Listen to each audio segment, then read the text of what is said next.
All right, we're back again once again. New stream. We're doing Oklahoma. We're doing Alabama. We got 3rd and 12 here for the Gamecocks as we watched this game before Bama and Oklahoma take the field. Let me get that game cast on. So 3rd and 12. South Carolina at their own 29. Nick Harbor off the field, still banged up. Here comes the pressure immediately. He tries to run away, was going to toss it, but he was wrapped up.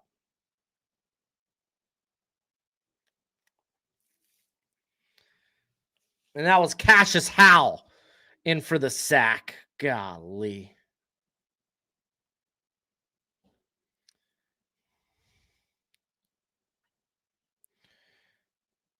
All right, we're going to start a poll like we always do if you're here on the YouTube. All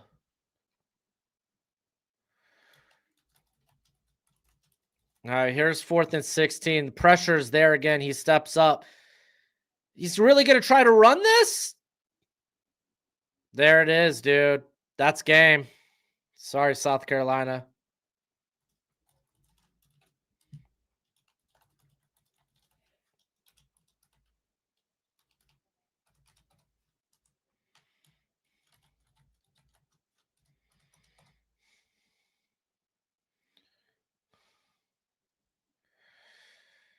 Last drive's going to hurt Seller's stock a bit. No, it's not because he's not coming out. I firmly believe he is not coming out this year. All right, while we're here, I want to talk about what we're doing for this stream. As a matter of fact, let me pin this sucker in the chat. I want to raise some money for the Magnolia Foundation.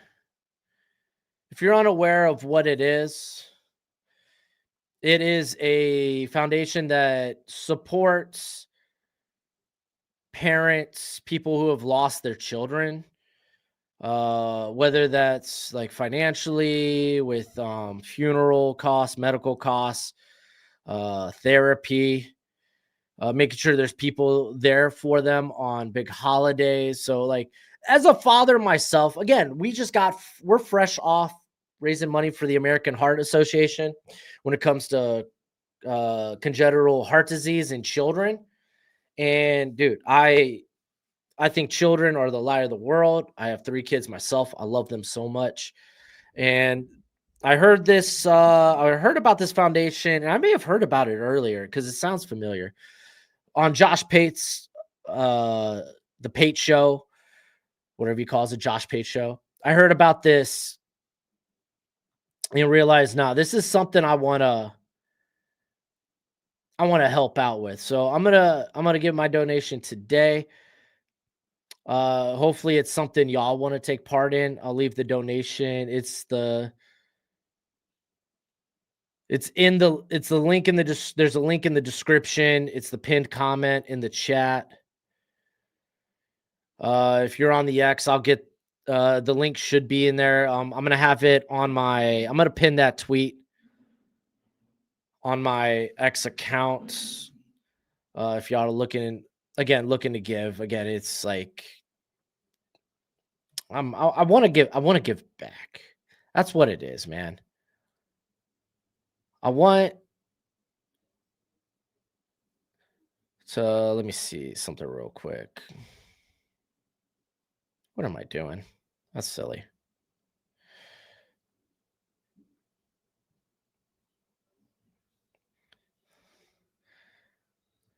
I want to help out these causes that I think matter and matter a lot. So if y'all want to get in on some of this, link is in the description. Hold on, I'm just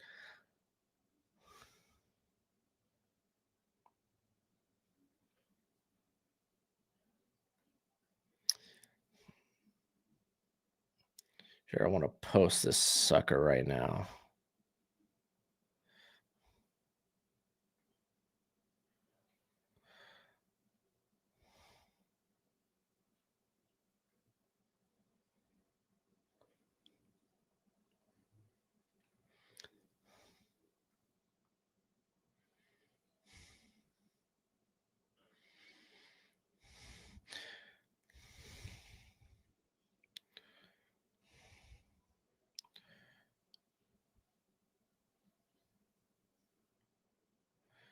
Okay, there we go.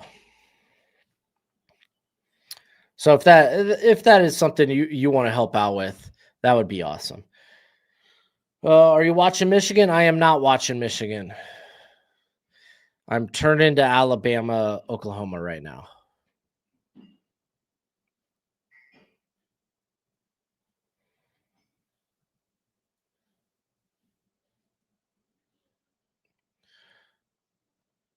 Mm.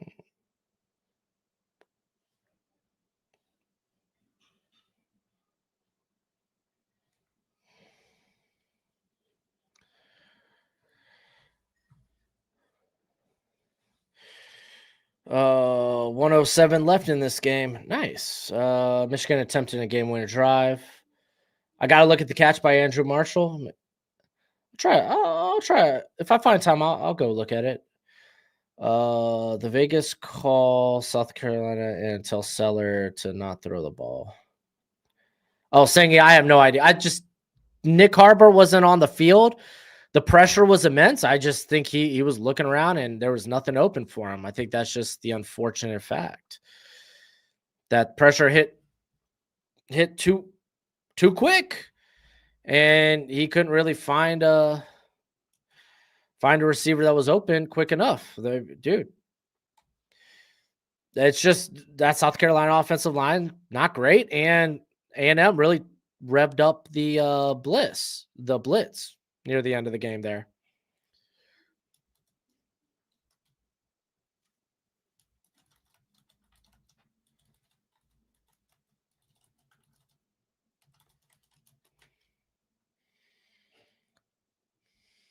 What up, Nintendo Mike?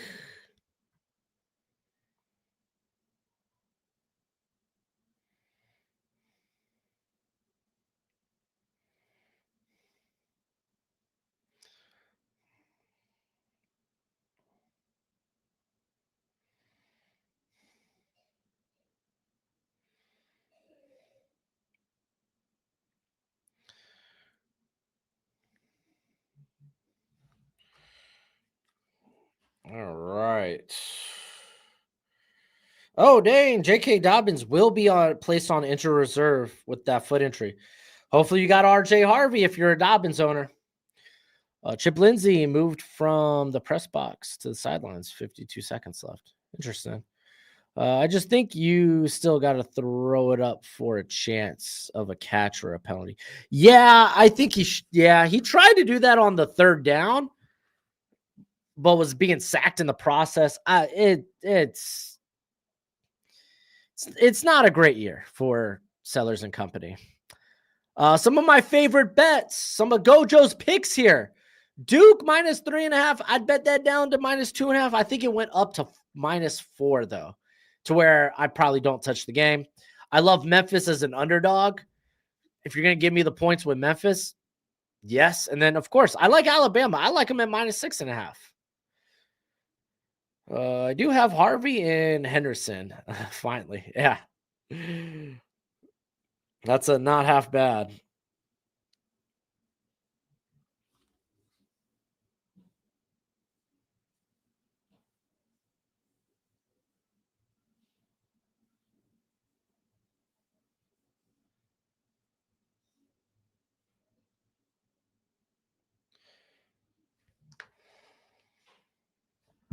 All right.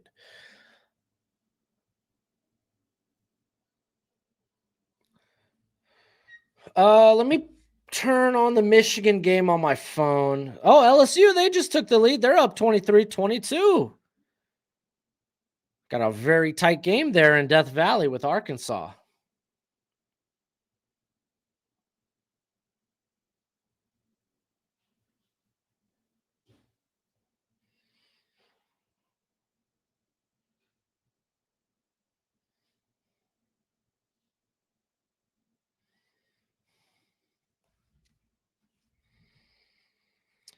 Oh, Michigan sending the kicker out with 2 seconds left. I turned this sucker on at the right time.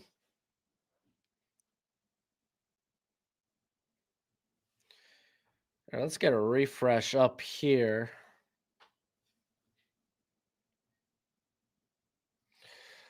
The league I commish, it's like a four-way tie for first at 6-4. My big money league, I'm 2 games out of a playoff spot, along with a whole lot of like I have like there's 3 or 4 teams that you have only 6 teams make the playoffs. It's a 14 team league. And I think you have like I think they have 3 teams that are 6-4 currently in the playoffs. And then where there's another 3 or 4 teams that are 4-6 trying to get back in it. All right. So looks like Michigan will or no, excuse Michigan. Alabama will start with the football.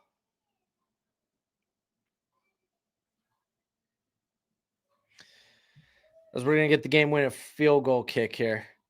Oh, we're gonna get a return from Bama.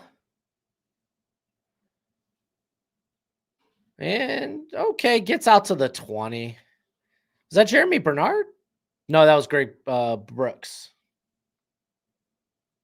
All right, here comes the field goal kick for Michigan.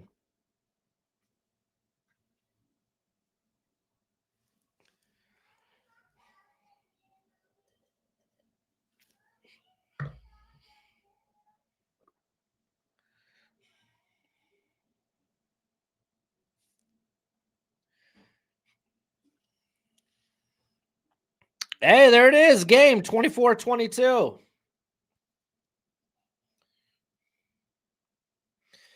Michigan escaping. All right, Simpson. Ooh, misses his tight end a little high in Cuevas. So it's going to be 2nd and 10. Allen, St. Brown, Ibuka, Addison, Judkins, Harvey, Henderson, and Gasson. Golly, that's quite the spread you have there.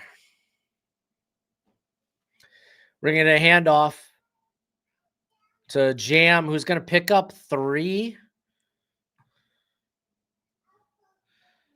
Still no game cast here. That's fine.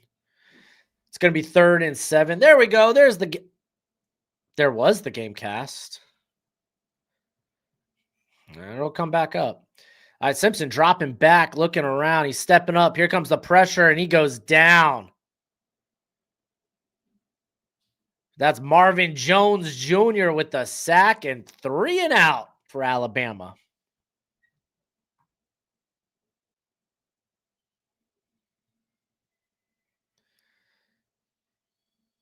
Yeah, no one open. No one open on that. Nowhere for Simpson to go. He steps up, hoping to draw in the linebacker, whoever was on the tight end, out near the sideline, but didn't really happen. So good first try for Oklahoma defensively. I bet Michigan will rest Marshall and the other guys versus Maryland next week.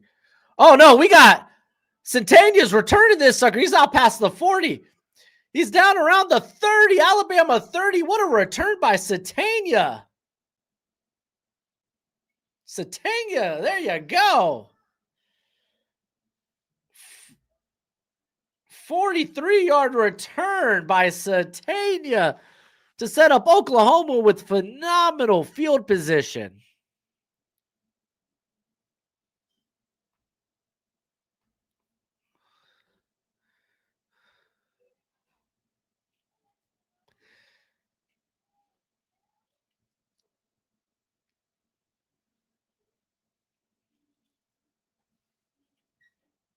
All right, here we go. Okay, yeah, 3:30 because the game clock that they showed on the little hub had it at 15 minutes. All right, Mateer fakes the run, gets it to Burks on the slant, who picks up a first down. Nice. How come they haven't said what time next week's games are? They like to flex these games and put them in primetime spots. That's why. I know it's kind of troubling when I'm trying to figure out what my week will look like next week. We got a handoff here to Robinson, who's going to be inside the 10, down at about the 9.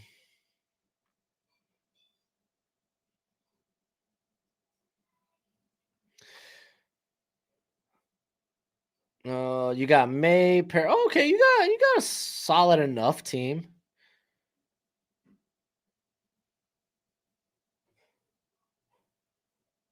I mean, wait, you have is that Josh Allen and you have Drake May? Ugh. All right, dropping back. Mateer gets it again to Burks on the slant. This time only going for a couple of yards. He'll be down at the 7.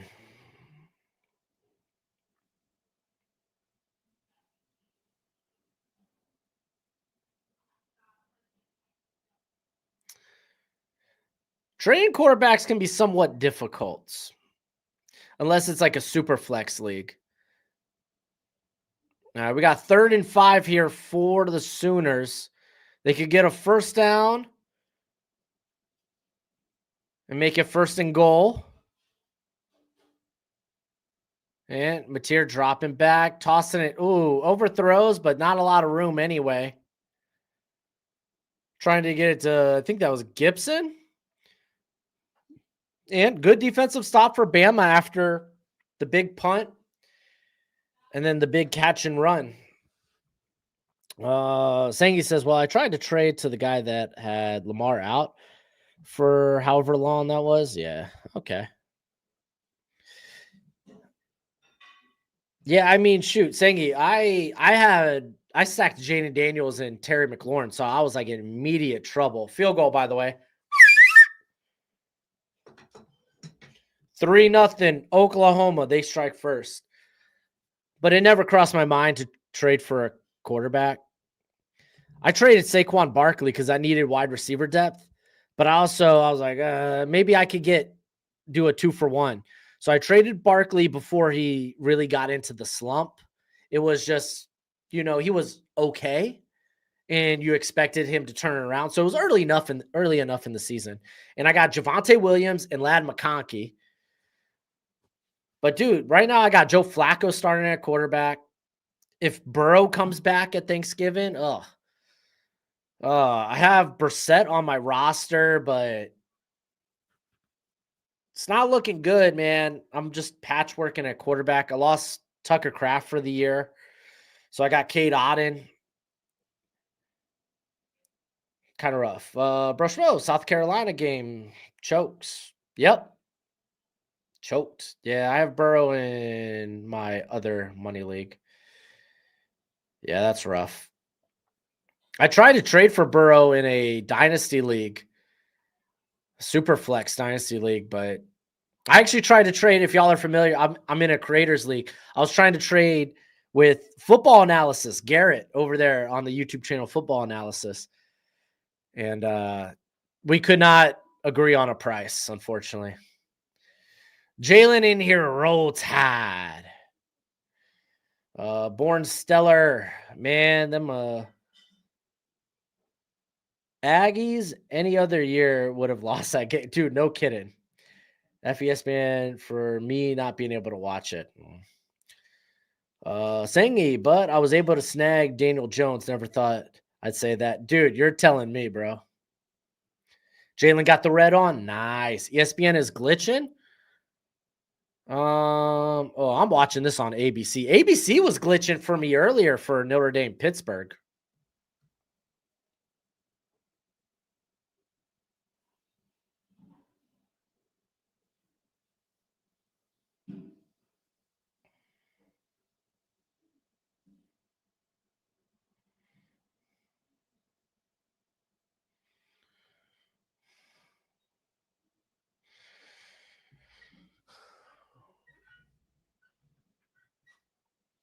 Oh, Gojo's asleep.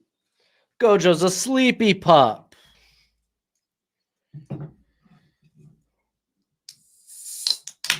Oh, shoot. All right, just to clarify,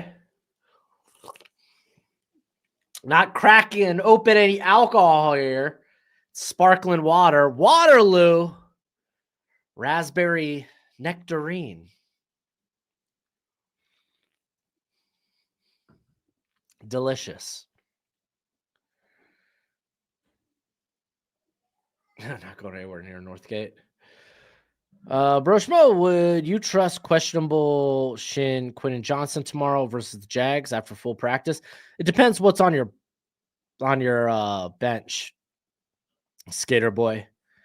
If you could lay out, like, are you trying to figure out if he should be in a flex spot?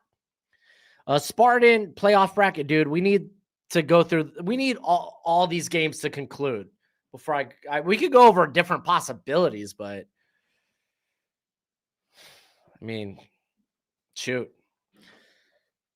As it stands right now, it's still Ohio State, Indiana. Golly, I'm blanking. Texas A&M, and then you got Alabama, Georgia. The college football committee put Texas Tech ahead of Ole Miss. I don't know why, but there is a shot Texas Tech could end up getting that bye, which is a shame. I'd love to see a playoff game in Lubbock. Real shame. Yeah, I know the game's 3-0, dude. This is just, the game cast is just slow, bro. It's just slow, Jaden. Oh, there we go. Simpson dropping back. Here comes the pressure and sacked again. And that was Lewis with the sack.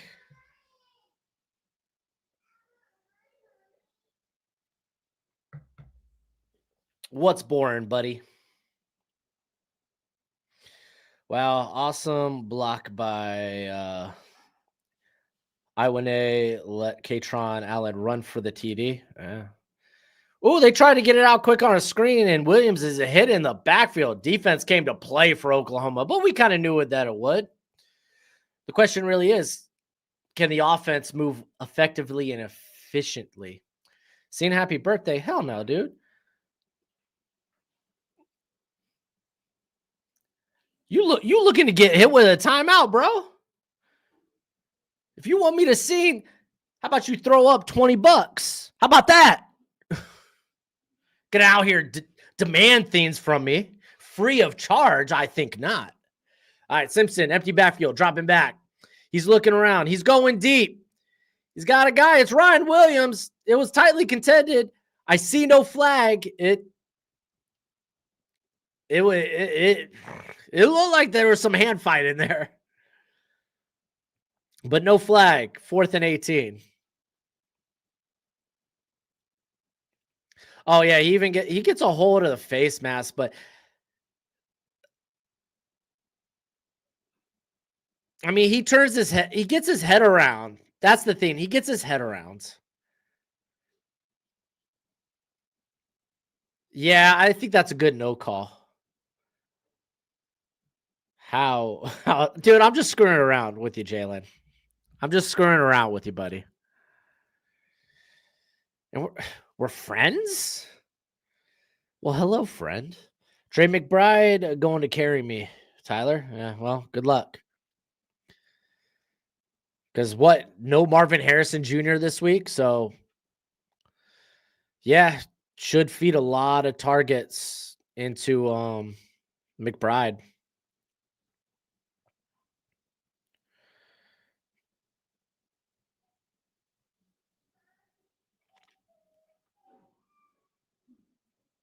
Oh, Skater Boy, you went after Michael Wilson. I'd still be scared to start any Cardinal pass catcher not named Trey McBride. Hand off to Robinson, who's going to get out to the Oklahoma 40. Who did Alabama lose to this year in the season opener? They lost to I was about to say Tallahassee, Florida State.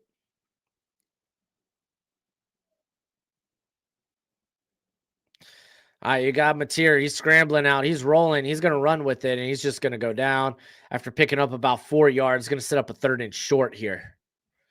Dude, Gamecast is all kinds of behind. I don't know what's up with that. So I'm just going to give you all the play-by-play. It's a 3-6 ball game. Yeah, it keeps refreshing back to the opening kickoff or the opening drive.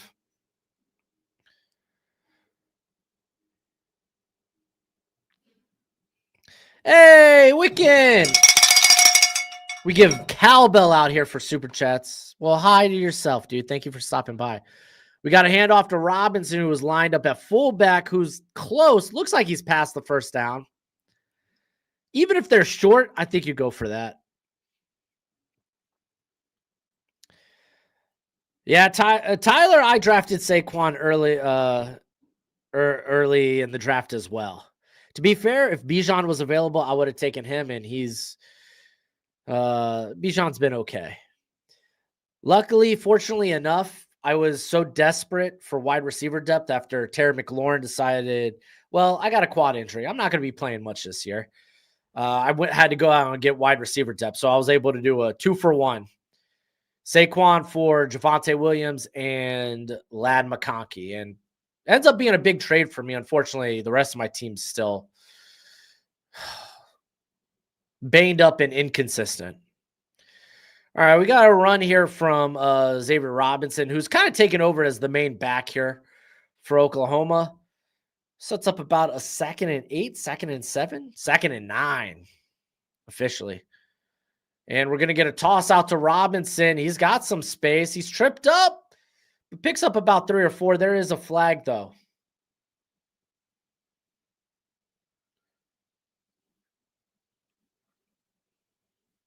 Oh, your second round pick was Bucky Irvin? That's rough, dude. That's just rough.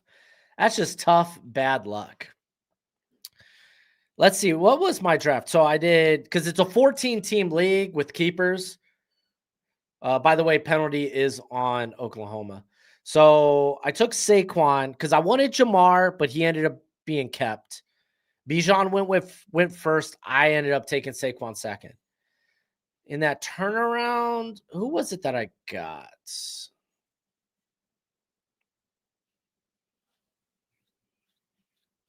Is that when I got Terry McLaurin? I could look this up right now, actually. Let me look this up.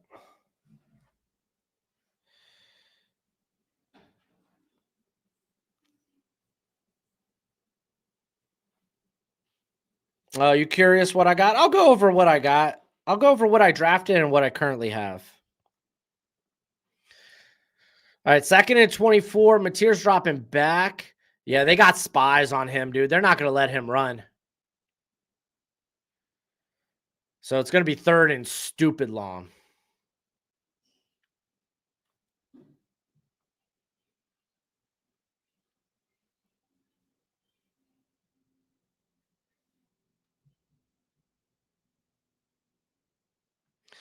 All right, so yeah, I went Saquon Barkley.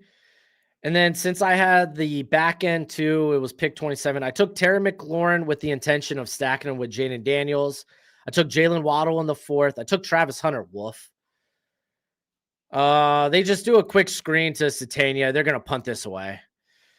Travis Hunter in the 5th. I ended up releasing him before he ended up even hitting IR. Jordan Mason in the 6th. Travis Etienne in the 7th. Tucker Kraft in the 8th. Josh Downs in the 9th. I took Amari Cooper in the 10th, being sneaky, thinking he might sign with the team and play, but he ends up retiring. Tyrone Tracy, who's no longer on my squad anyway. I had to make room. And really, no one else matters that I picked up late. My team now, because keep in mind, I traded Saquon for Lad McConkey and Javonte Williams. I have Tucker Kraft on IR. I have Jaden Daniels on IR. I have Joe Flacco at quarterback, Travis Etienne, Javonte Williams at running back. We have 3 starting wide receiver spots where I have Lad McConkey, Jalen Waddle. Get this, because Kayshon Boutte was out. I got Tyler Lockett started in there. I think that could be a sneaky one against Dallas. In the flex, I got Kamani Vidal. And then on the bench, Jordan Mason, can't trust him. Terry McLaurin's there because he's still on the squad. Kayshon Boutte didn't start this week. He was out with a hamstring injury. Josh Downs is still there, but he's on a bye. I have Dylan Sampson. Maybe if injury happens, he becomes useful. Cade Otton at tight end because Tucker Kraft's on IR. And that is my team.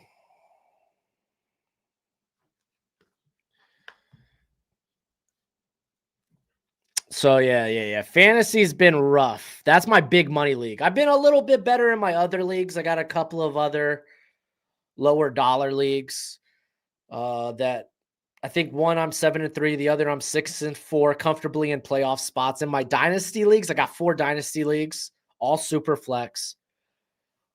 Two of them I'm making pushes for the title. I'm making pushes for the championship this year. In my other two, I'm trying to tank. I'm going into a mini rebuild because a lot of my players are hurt. So I've traded away a lot of assets for draft picks, and I'm still in the playoff race in those two leagues, which is kind of wild. I think I'm 6-4 and 5-5 in those leagues that I'm in a mini rebuild, which is kind of nuts. Then I'm in a chop league. I was in 2 chop leagues, but I got chopped, unfortunately. Sam Laporta's going on IR. Ooh. So unfortunately, in one of my chop leagues, the week that Mike Evans went down with the collarbone injury, got 0 points, and Baker did nothing. That was the week I got chopped. But in my other chop league, I'm pretty solid. I haven't spent a lot of money. I've kind of like waited for waivers to go through and then pick up some of the higher profile guys that didn't get snagged. Because you want to save money at the end. That way you could just outbid everyone else. Yeah, Laporta just hit IR. All right, let's see if Gamecast wants to work with us today. All right, I'm just going to close this and see if I could reopen it on here.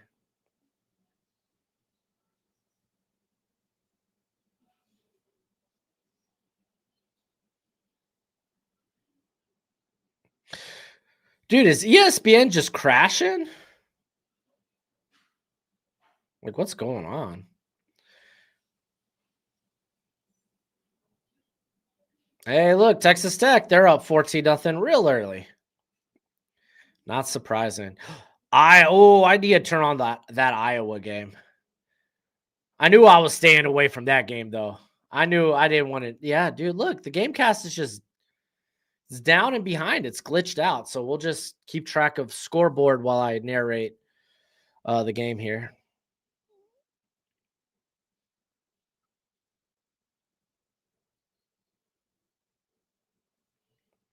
Ty Simpson going over the middle. He finds is that Bernard? Yep, Jeremy Bernard.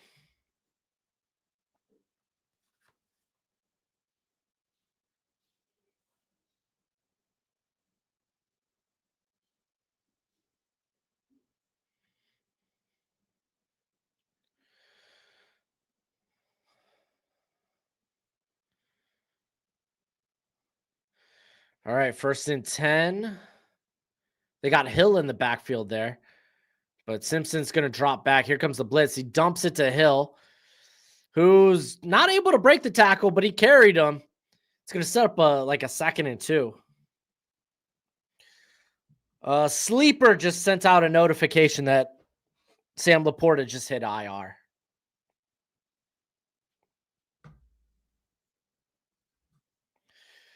And we're going to get a handoff here, but Hill is met with contact in the backfield. Might get a yard out of it.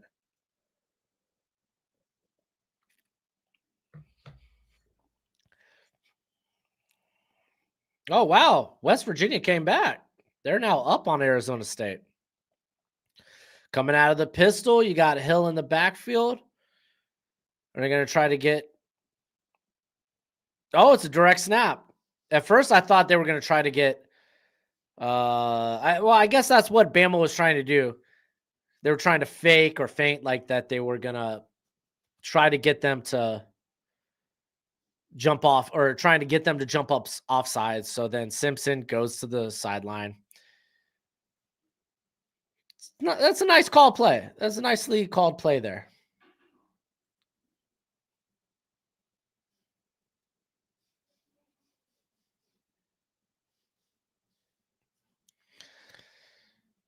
All right, they got a tight end lined up at fullback here. And Simpson's going over the middle, gets it to Jeremy Bernard. Ooh. I always get scared when you get twisted around like that and you have other defenders coming in. I always worry about the ankles.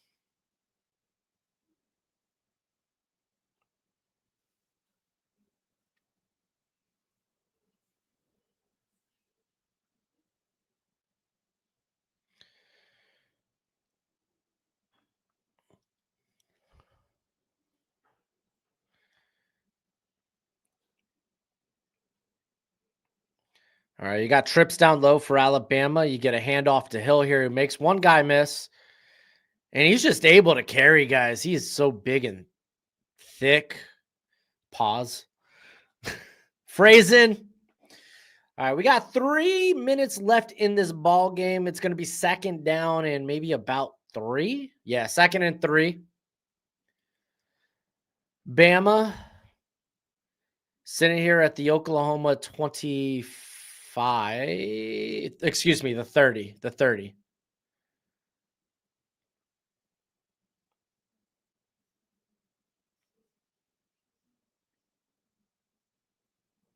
And Simpson dropping back, stepping up, drops it out to, oh no! To Hill in the flat. Oh, tell me that goes out of bounds. Oklahoma, he gets hit, ball flies out, fumbled, and Oklahoma had 1 or 2 opportunities to pick that sucker up. Man, the defender put helmet on the ball. And then McKenzie just doesn't pick it up. You got, is that Isaiah Horton that jumped in and rolled on top of it, or is that Brooks? That might be Brooks.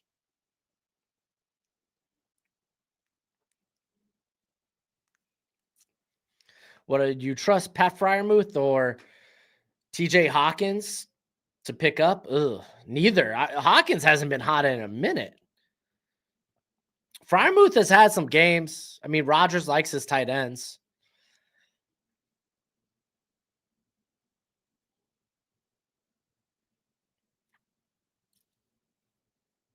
I would hope that there might be some better options at tight end out there, though.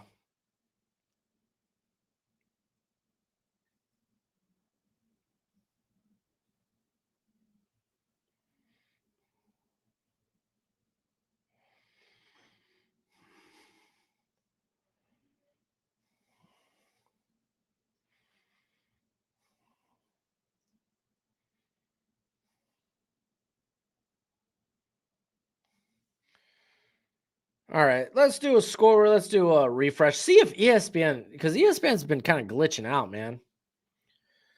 So I don't know if, yeah, it looks like we have updates here. Okay. So Tulsa's up 31-14 on Oregon State. And then it goes right back to that, man. I'm going to try something. Yeah, because now ESPN's not giving us a live scoreboard. I don't like that. Is Cade Otton? Yeah, Cade Otton would be probably a guy I would love to pick up, but I doubt that he's available. He's been pretty good the last couple of weeks.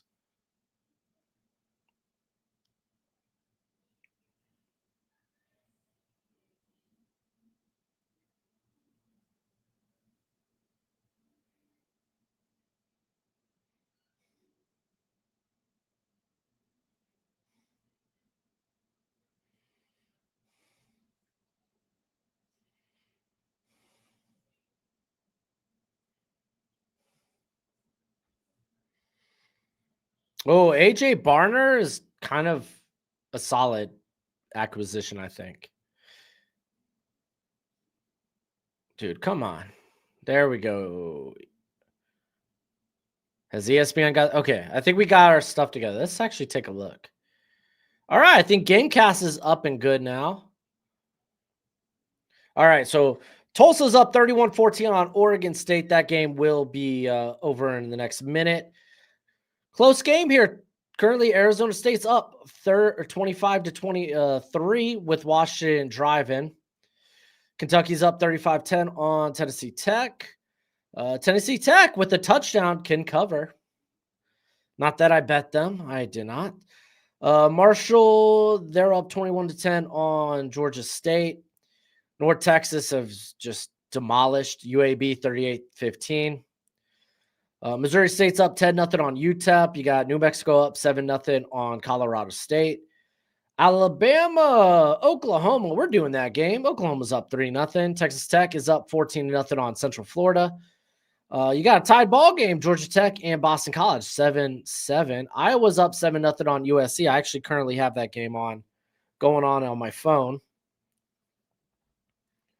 Oh, Mildred Williams is heading to IR too. Woof. Yeah, that's right, MD. Aggies pulled it out.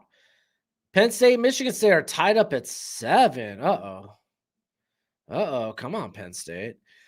Maryland's up 3-0 on Illinois. Western Kentucky's up 7-0 on Middle Tennessee.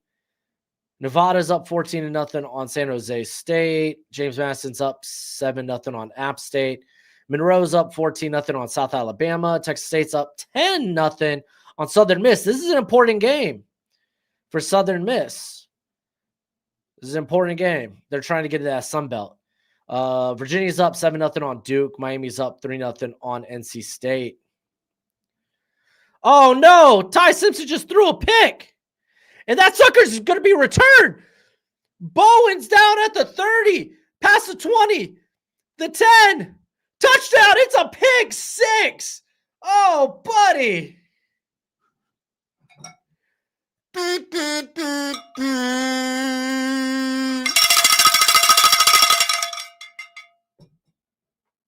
Actually, I should have Oklahoma, since they're the away team, as the white cowbell. Tyler Higbee? I wouldn't touch Tyler Higbee. If you were that desperate, okay. But they've really have been increasing the snaps on. Oh my gosh. They've been really increasing the snaps on Terrence Ferguson, and Davis Allen is seemingly getting a big role in that offense as well. I say big role just for the tight end position. So too many mouths to feed at tight end right now. Dude, Matt, I think you're right, dude. If Penn State loses to Michigan State, you might see 2 coaches fired in 1 year. Oh, Isaiah Likely? I mean, Rashad Bateman's out. Likely might not be a bad pickup.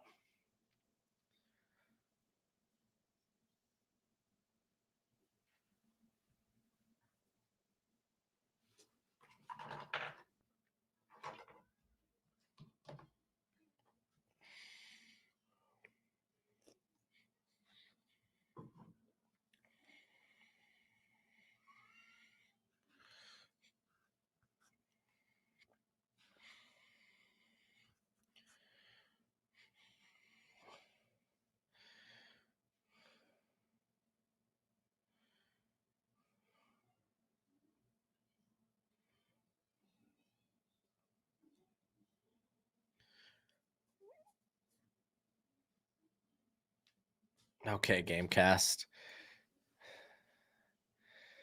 Yeah, Seth up in here. Go Oklahoma. Oh. All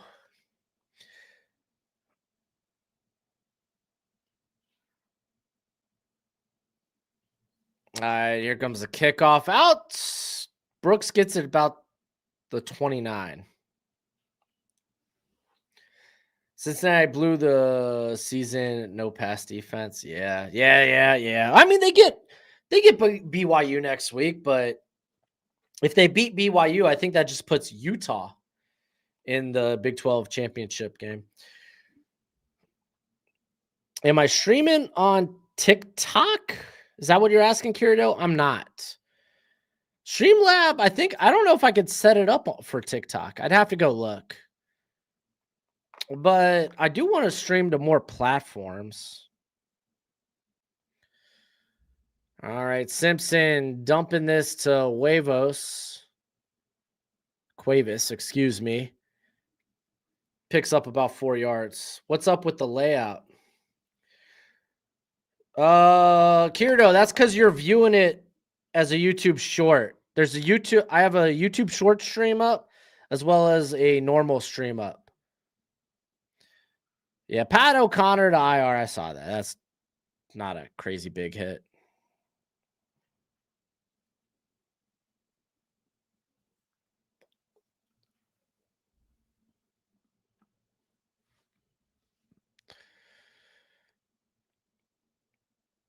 All right, Simpson dropping back. 2nd and 7, going over the middle. He gets his guy. That's Jeremy Bernard. Oh, the ball came out again. And the officials are saying he's down. Golly, dude, that's scary.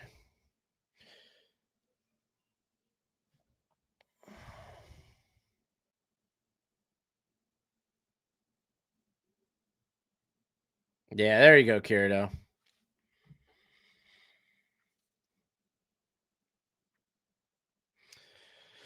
I wonder if Anthony Frisker would start for the Lions. They signed him on the 11th. Oh, wow, dude. I didn't even know he was still hanging around the league. Yeah, I saw the interception TD. I reacted to the interception TD. All right, 1st and 10 for Bama. We're going to get a handoff here. I believe that's Jam. Going nowhere. Picks up maybe a couple. Yeah, dude. ESPN's all kinds of wonky right now, man. I don't know if it's a traffic thing, but none of their stuff's updated. So I will.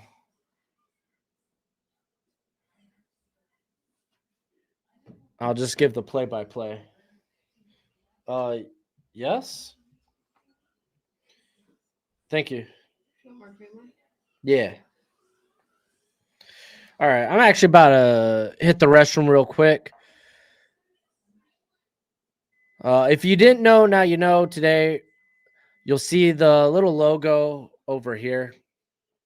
It's for the Magnolia Foundation. If you're on the X, I got the link in the. It's a post in the tweet. Hey, buddy. If you're on the YouTube, it is the pinned comment in the chat. It's also in the description. It's an organization that raises money for folks who have lost their children. Something near and dear to my heart, man, as being a father of 3. So I'm going to go hit the restroom real quick. I'll be back in a sec. Did Iowa just score a touchdown? They did. They're up 14-0. Kind of wild. So I'll be back.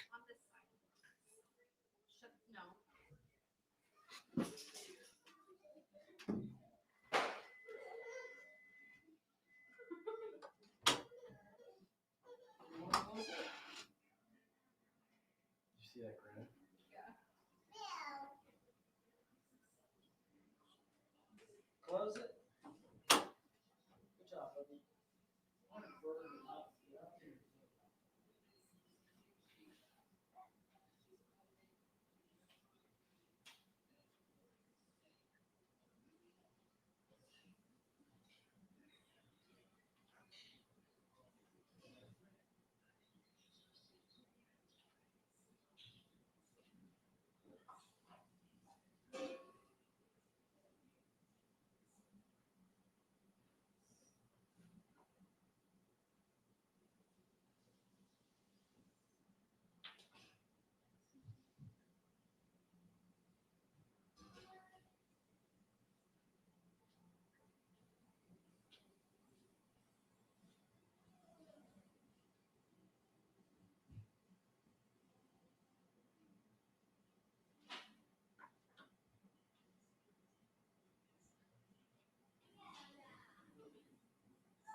All right. Dude, I had to take the hoodie off. I was melting away. Bring the guns out, baby. All right, 2nd and 8. They get it out quick to Bernard. Makes a couple of guys miss, and he fumbles it again, but I think he followed upon it. Yeah, he followed on it, but he'll be right there at the first down. Might be a 3rd and 1, but I think it's a first down. Oh, that was a nice little punch there.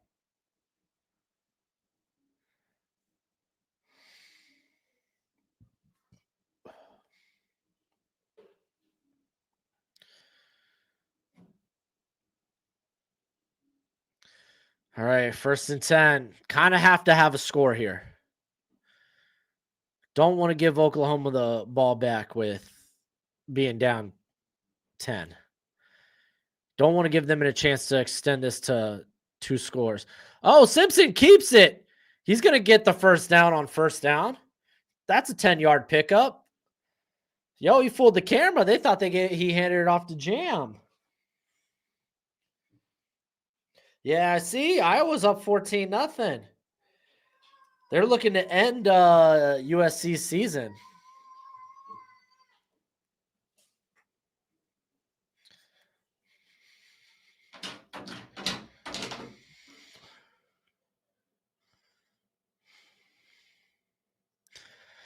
Yeah, we've had a lot of comebacks thus far today. So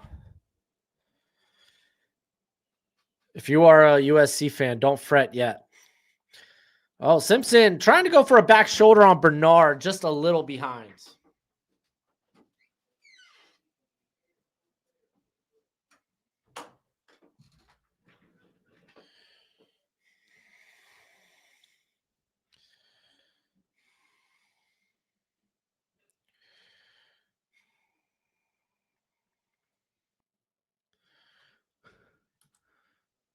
All right, they're going to hand it off to Hill, who will pick up the first.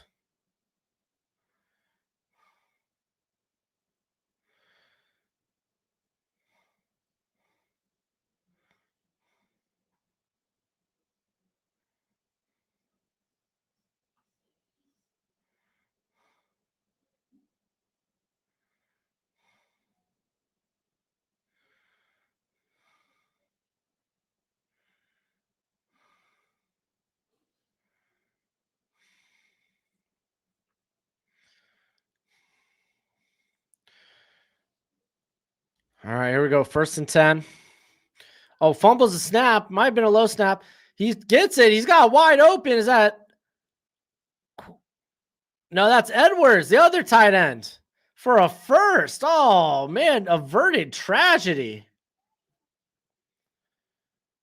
All right, looks like maybe we have an. Looks like we ESPN maybe back good with the game cast. All right, 1st and 10 at the Oklahoma 11. Simpson dropping back, goes over the middle, trying to get it to Williams. Or excuse me, Isaiah Horton. Williams is 2, Horton is 1.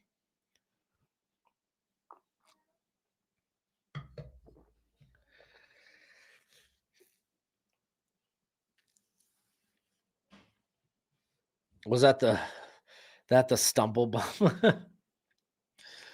right, we're gonna get a handoff here to Jam. He gets to about the 9. It's gonna set up a 3rd down and 8.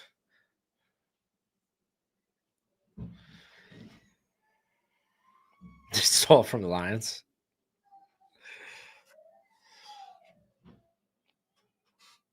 Man, geez, gotta crack the elbows. No, maybe just one elbow. All right, here comes 3rd and 8. You kind of want to have a tutty here.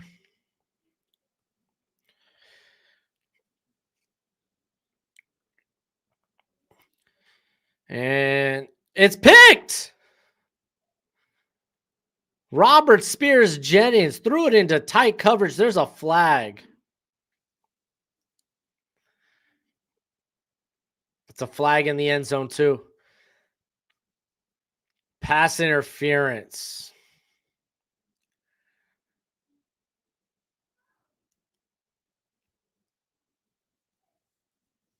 And that's on Kendall Daniels, the safety slash linebacker. It might just be comeback Saturday.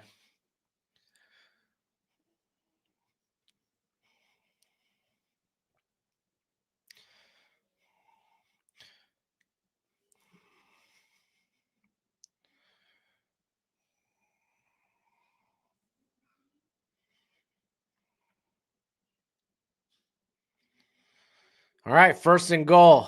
Not a good pass by Ty Simpson. That would have got picked regardless of the PI or the defensive holding. They're going to hand it off. He's going to be down at the 1. There's some shoving between Horton and a corner outside.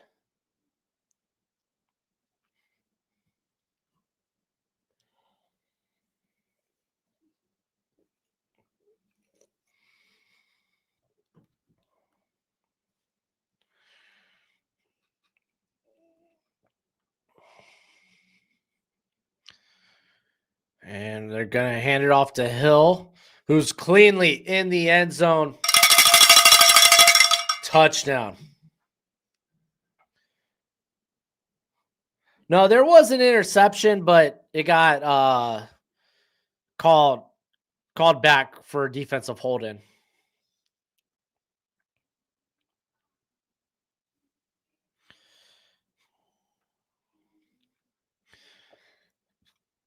Touchdown, Bama. They needed it. They needed it.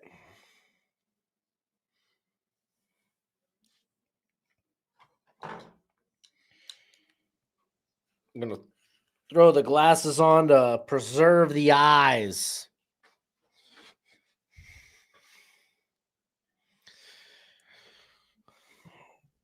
Oh, man. Jaden Mayava making some throws here.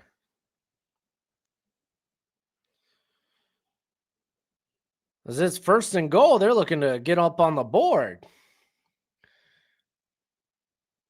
But let's go ahead. Let's hit the refresh. Hopefully ESPN doesn't screw the pooch. Gives us some accurate scores and times here. Kentucky up 42-10. They're going to win. They're going to go to 5-5. We got Marshall. They're up 24-18, still with a full quarter left on Georgia State. North Texas is running away with it. They're up 46-18 on UAB. Missouri State, they're up 17-7 on UTEP. New Mexico's up 10-0 on Colorado State. That's going into half. You got Texas Tech up 21-0 on Central Florida. You got Georgia Tech up 14-7 on Boston College. Again, USC about to score. I'll let you know if they do, but currently Iowa's up 7 touchdown.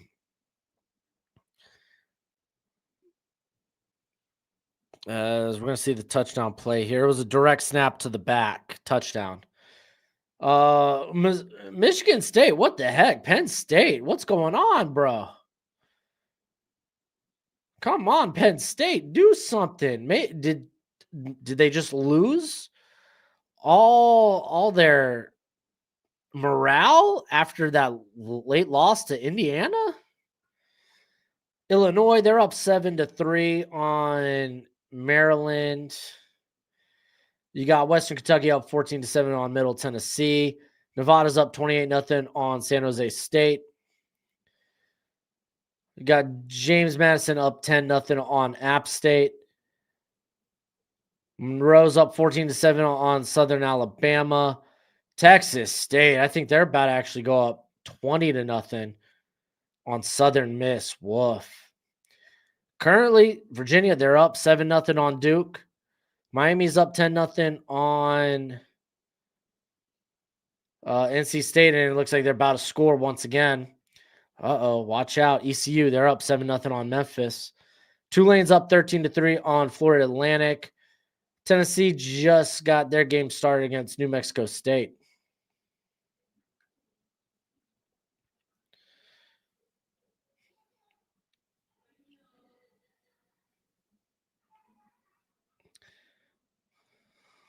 Oh, look, Missouri State. They extend their lead 24-7 on UTEP. And we are back with Alabama, Oklahoma. Here comes the kickoff. What up, Tulip? How you doing today? Hopefully you're having a great day.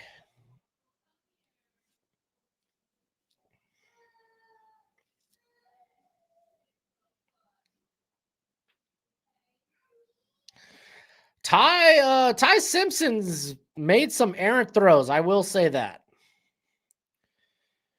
Offense seemingly a bit on the struggle bus versus Oklahoma, but kind of got bailed out by a pass interference to get their first score.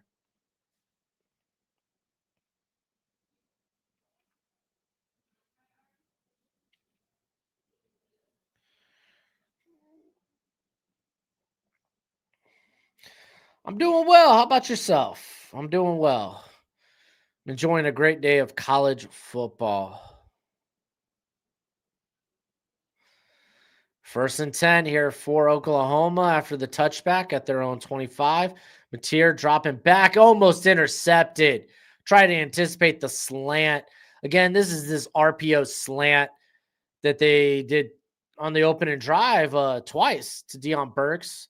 They try to go back to it again, and you got Jordan Jefferson just kind of spying, and he read that right from the get-go. That would have been a pick six.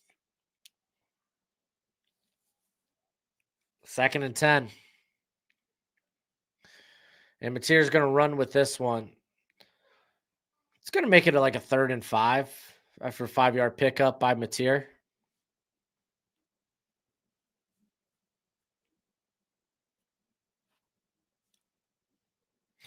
Dropped a couple of NFL edits this week, working on a Wemby edit next week. Nice.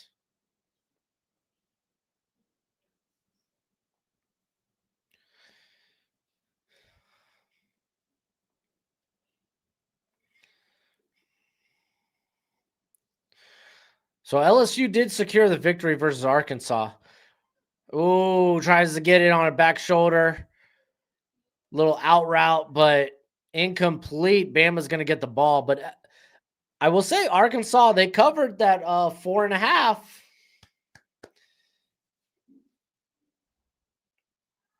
Satania just outside of his reach.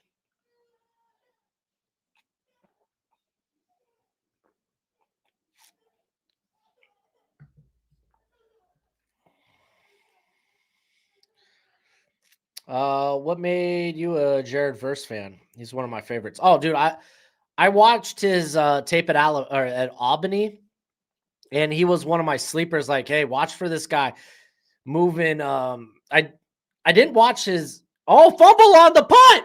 Fumble on the punt! Muffed punt. Oklahoma has the ball.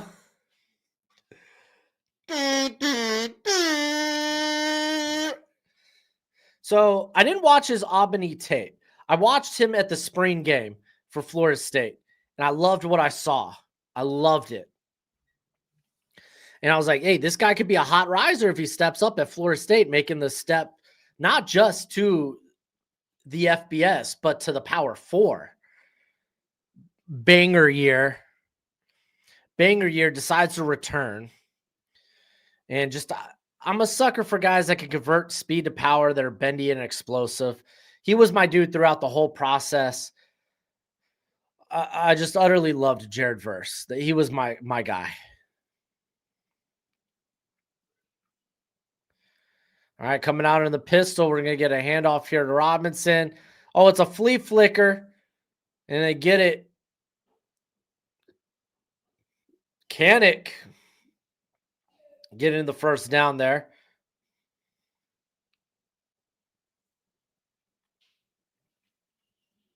Cade Cunningham at it.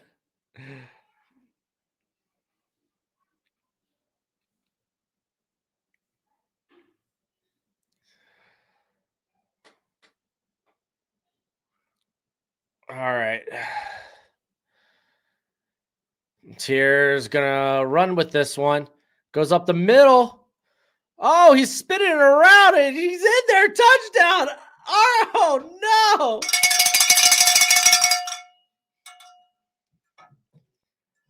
And Oklahoma, this would be a huge win for Oklahoma. Broshmo, you have any edit requests?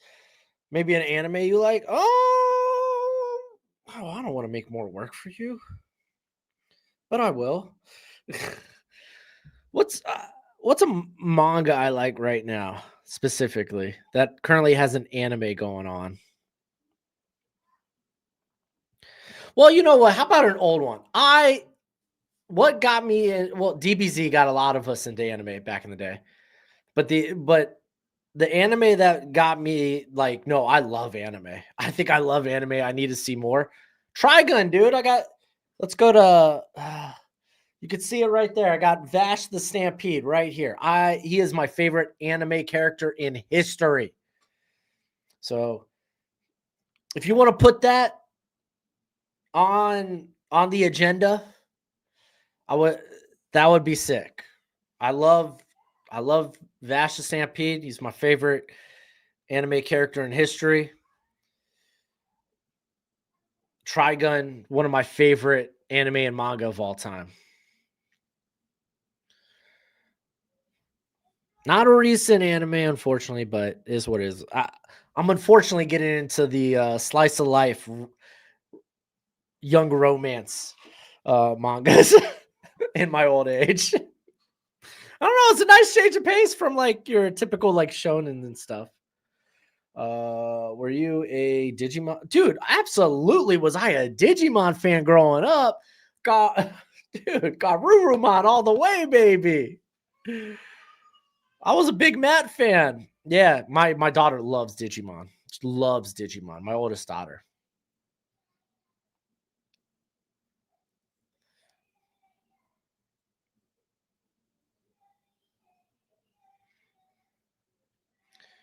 Some weird anime person has the Tulip plays search Eden up. Oh yeah. Oh, you're talking. Oh, okay. Yeah. Tyler, I had that same problem when I was searching up Tulip's channel. Dude, USC cannot stop Iowa's offense right now.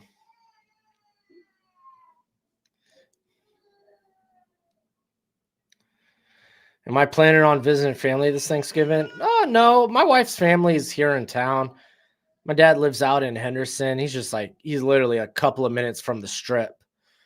Was gonna visit him around Christmas. My sister couldn't make it out though, and we all wanted to go together, so we're gonna put that on the burner for next year.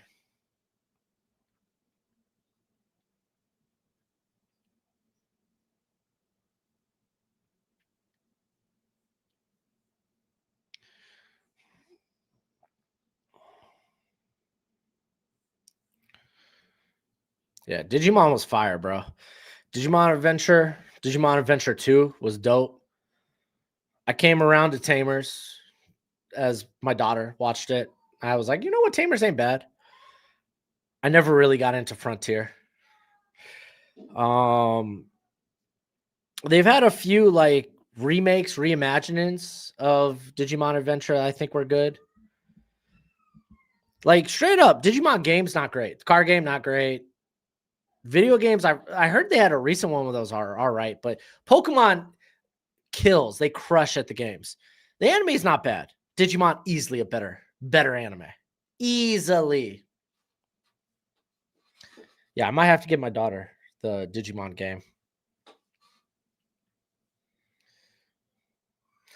Never thought I'd hear anyone can't. Never thought I'd hear anyone say blank can't stop the Iowa offense. Yeah, no kidding, dude. Dude, this Iowa offense has marched down the field consistently against USC.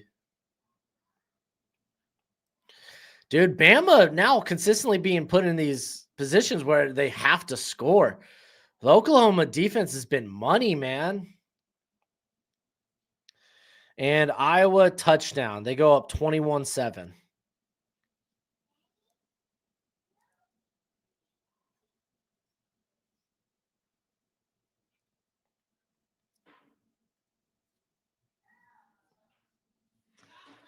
Do I have anything Digimon back here? No, I don't think I have any Digimon memorabilia back there. I grew out of it after the series, after season 2. Yeah, same. As a kid, I tried to get into Tamers, but I couldn't. Oh, big catch by Ryan Williams. He's down to the Oklahoma 40. Nice. Nice 38-yard reception there. But I think easily, cleanly, Digimon Adventure 1 and 2 are the best shows of the series. Tamers ain't half bad though. Tamers ain't half bad. Their movies are pretty fun too. I don't know if Mateer's fully healthy. And I don't think they're going to tell us that till after the season.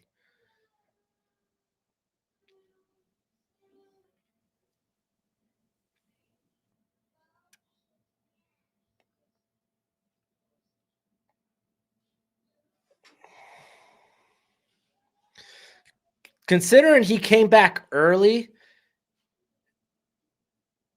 considering Mateer came back early, it's hard to really grasp how healthy he truly is.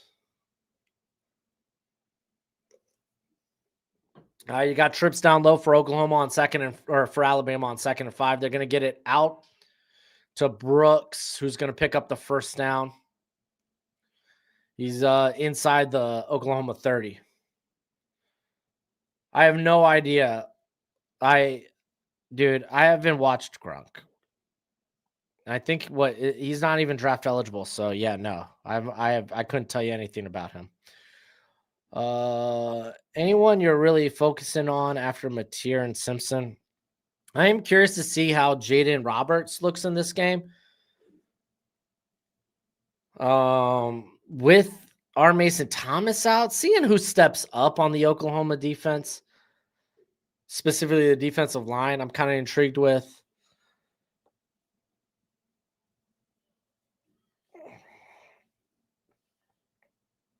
I don't know what year Xavier Robinson is, but he's come alive as the main back for Oklahoma.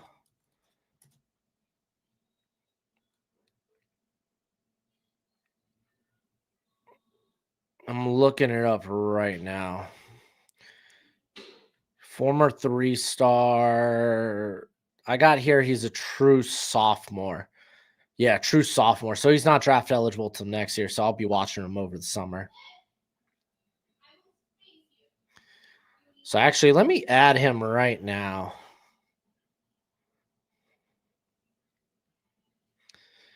To next year's watch list. I already got a ton of running backs. I'm excited to watch next year. So the running backs I have currently for my watch list for 2027 for the summer: Ahmad Hardy, easy, Mizzou. Isaac Brown for Louisville, but he got hurt this year, unfortunately. Carlos Durham or Caden Durham from LSU. They also have another back there, but I don't know what his draft eligibility is. Nate Frazier from Georgia, Jaden Baugh from Florida, Kwan Lacey from Ole Miss, Antoine Raymond from Rutgers, Jamal Roberts from Mizzou, and now I just added Xavier Robinson from Oklahoma. Wide receiver, I got a ton of guys. I got the Tennessee, Braylon Staley, Mike Matthews, Mario Craver from A&M. You got Bryant Wesco Jr. from Clemson, Wingo from Texas, Cam Coleman, Auburn, Ryan Williams, Bama, Jeremiah Smith, Ohio State.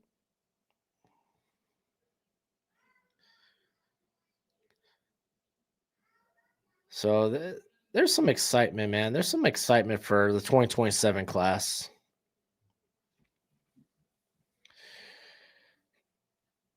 Today's been a good day. Tomorrow's going to be a nice slate of football too. Should be, man. Should be. Yeah, dude, Dolphins, I'll have on in the background as I get my kids ready for church. But, dude, as a Dolphins fan, they're not games I particularly look forward to watching. I mean, I'm going to root for my team, but I'm looking more forward to the offseason for the Dolphins. Broshmo, which football position do you think is super underrated in the modern game, and which do you think has lost value with the modern day style? Linebacker, I always think is underrated. If you could find a guy that not only is that tone setter, but someone that could be that green dot, I think that's huge. Simpson going over the middle, no one there. Was trying to get it to Bernard wide open, but missed him. A position that I think has lost value.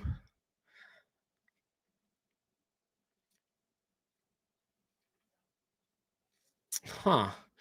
Part of me thinks corner because corner really become a position where the production's so volatile. If you could just get a good group, not a superstar corner is not necessarily going to change your secondary, but it's the combination of a solid crew. It's almost become similar to offensive line where, oh, we got a stud tackle, but 2 or 3 of our positions are below average in terms of starters. They become so much of a liability. It doesn't matter if you have an all-star tackle. Corner, secondary in general, I think has kind of been the same way. I like watching HN as well. Thoughts on Nico? Do you think he's a late day 3 or UFA if he comes out? He's not coming out this year. I think he would be day 3. Oh, he gets it to Cuevas. Touchdown. Wide open. Walk-in. Oh, man, this is so much better than the Pitt Notre Dame game. Oh, the excitement.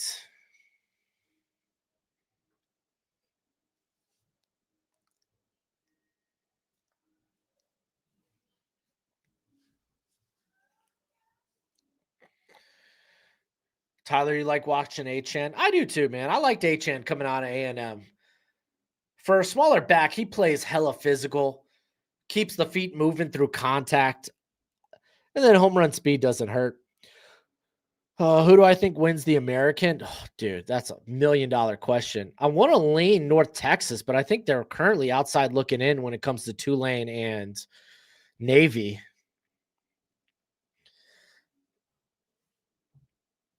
Do you think the NFL is starting to cool off on first round quarterbacks? I don't think so.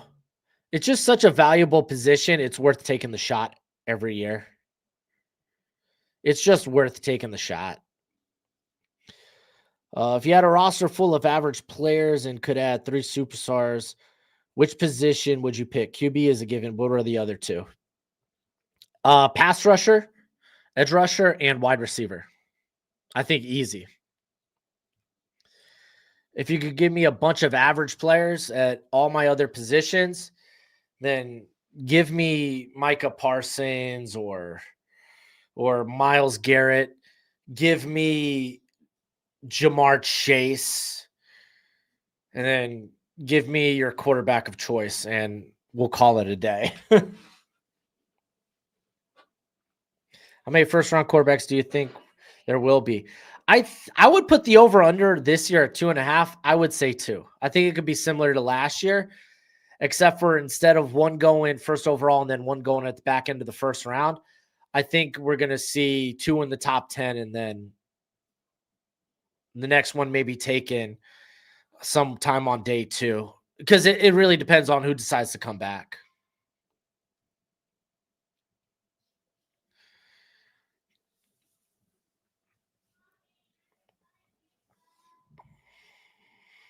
I mean, dude, look at the Rams. I think they're the best example of investing in positions that matter. I mean, Matthew Stafford, and then Puka. Of course, you got Devontae there, but Puka's the star. Jared Verse, who has allowed Byron Young to explode this year. Byron Young's always been a solid player, but this year he has taken his game to another level. And they're doing it. Look at their secondary. Yeah. Quentin Lake is playing good football. Cam Curl's playing good football. I wouldn't say those guys are superstars. Gets it out to Xavier Robinson, who's going to be down. It's going to make it like a 2nd and 2 at the Oklahoma 45. But dude, Emmanuel Forbes is out there playing good football for them. They've brought in Roger McCreary, who I don't think has played yet. But Witherspoon, he went down. They have Kobe Durant, who's playing solid. Like, you just have solid average players. And if you get a collection of those, then you're going to have more stability on your squad. Robinson's going to pick up the first down, hard run. He's out around midfield, maybe the Alabama 49.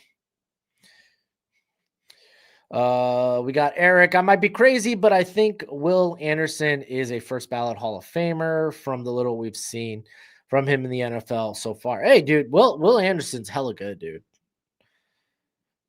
Hella good.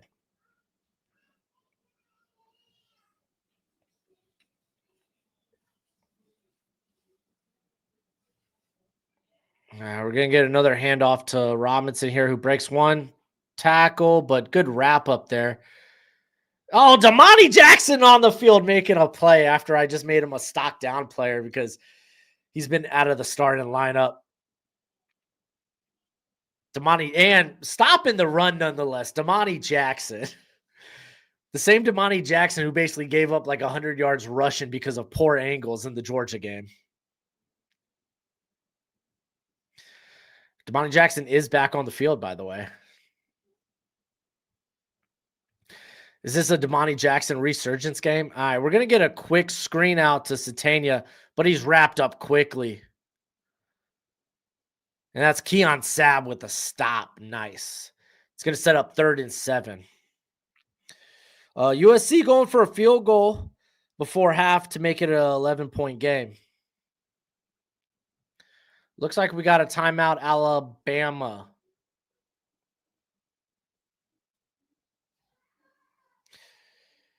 If Oklahoma wins, do you think of both teams get in? Yeah, I think Bama will be fine. It does make that game at Auburn much more scary. I believe that game this year is at Jordan Hare. And you just never know what'll happen. Yeah, it's at Jordan Hare, so you never know what'll happen. But Alabama wins out there in. I think that they went out there in. This would be huge for Oklahoma because a lot of people view Oklahoma on the outside looking in. They've had by far one of the toughest schedules in the SEC.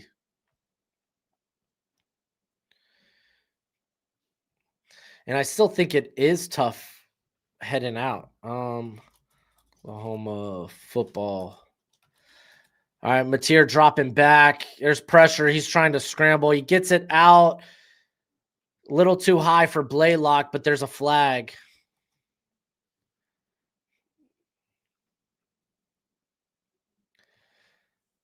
I mean, Oklahoma still has games against Missouri and LSU, but both those games are at home. LSU. Oh, it's offensive face mask, so it's 4th down. Missouri, they're down to their 3rd string quarterback. LSU, their season's over. so Oklahoma's got a spot.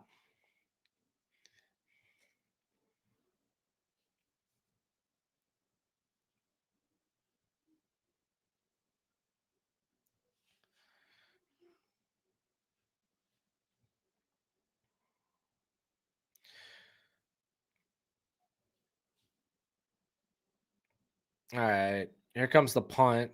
Should be really good field position. Oh, no fair catch. They actually return it, but yeah, I thought Oklahoma pins them deepish. Sets up Alabama to start their drive at the 13. They're on 13.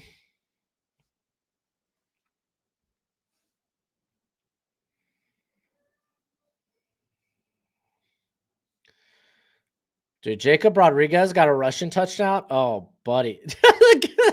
Texas Tech is up 35-2. What a hilarious score. 35-2.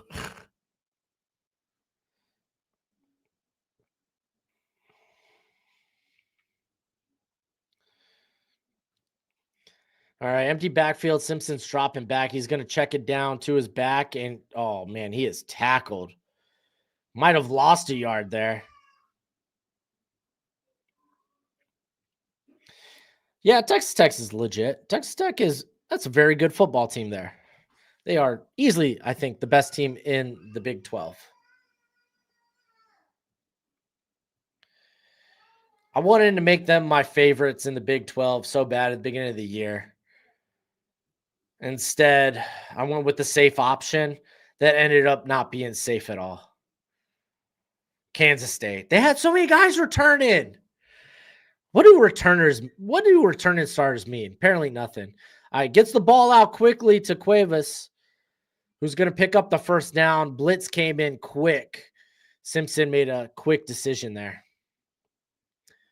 They're down to the 27. Their own 27.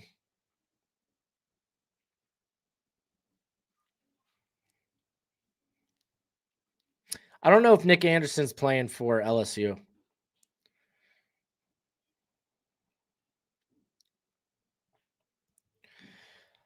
Izzy, I think ASU to make the Big 12 championship game, they need BYU to lose a game.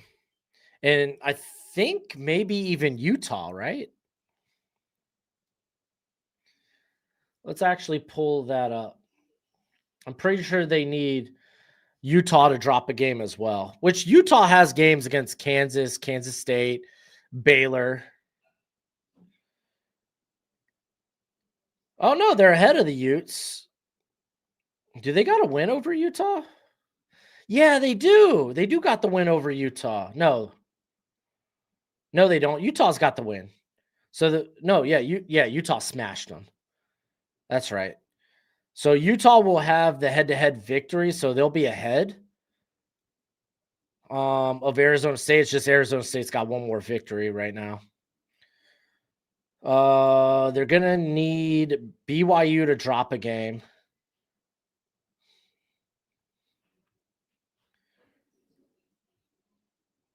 They're gonna need Utah to drop a game. They're gonna need technically Houston to drop another conference game as well. So Arizona State, excuse me, a lot needs to happen for them to get into the Big 12 championship game. We're going to hit refresh and we're going to do a scuttlebutt. Also, guys, if you didn't know, we're raising money for the Magnolia Foundation. It helps parents who have lost children. Get near and dear to my heart. So if you want to give, links in the description. It's the pinned comment in the chat. It's the pinned post on my X account. I left a post on the stream as well if you want to give. All right, so we got Marshall up 38-18 on Georgia State. We got North Texas up 46-24 on UAB. Missouri State's up 24-7 on UTEP. New Mexico still up 10-0 on Colorado State, though Colorado State in the red zone. Texas Tech, they're up 35-2 on Central Florida. Man, we're tied up. Georgia Tech tied up with Boston College, one of the worst teams in the Power Four. Iowa at half is up 21-10 against USC. Penn State's up 14-10. Keep an eye out on that game. I'm looking to cover. Need them to win by a touchdown. Illinois is up 14-6 against Maryland. Western Kentucky's up 21-10 on Middle Tennessee. Nevada's up 31-0 on San Jose State at halftime. James Madison, they're up 24-0. They were 20-point favorites, and they are right now covering. Monroe is up 14-7 on South Alabama. Texas State, man, pounding Southern Miss 27-0. I mean, we'll take a quick look at the Sun Belt after this. Dude, Virginia creating all kinds of chaos right now. They could actually, a Virginia win helps save the ACC from Duke being a potential conference championship winner. Virginia up 14-3. Miami's up 17-0 on NC State. NC State, if they're going to win this game, it has to be a shootout, and so far the offense has done nothing. Memphis, ECU are tied up at 7. Tulane's up 21-10 on Florida Atlantic. Tennessee's up 14-0 early on New Mexico. Wake Forest is up 7-0 on North Carolina. Did I say Memphis? Wake Forest. No, I think I said Wake Forest.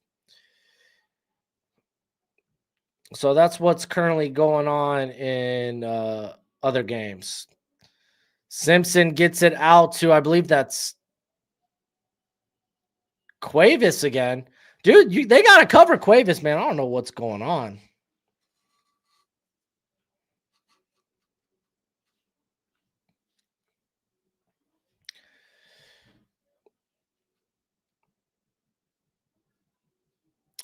Arizona State needs a lot more than just Tech losing to get in. They need losses in conference from Houston and Utah and BYU and Texas Tech. If they have any shot, that's just too much. It's not just they need Tech to lose. No, it's not that. They have head-to-head losses to Utah and Houston. If those two schools don't lose, then no, you're out. Sorry. Hand off to Hill, who's taking it past the 40 into field goal range. There's a flag down.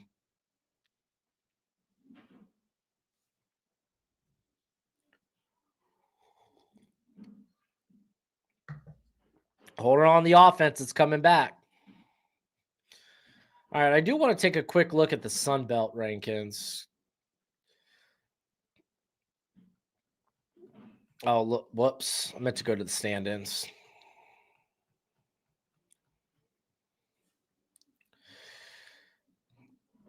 Okay, so technically Southern Miss has a 2-game lead in the West.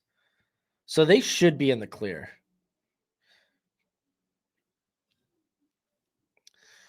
Oh, Simpson dumps it to Hill, who is going to be close to the first down on 2nd and 18. The clock is running. I imagine a timeout is coming.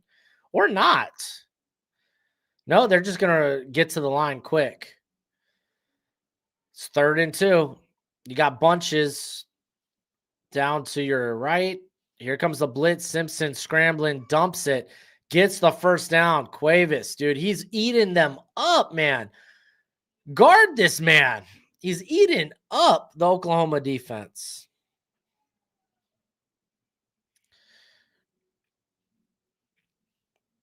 "29 seconds left. Alabama at the Oklahoma 39. Bama has 2 timeouts.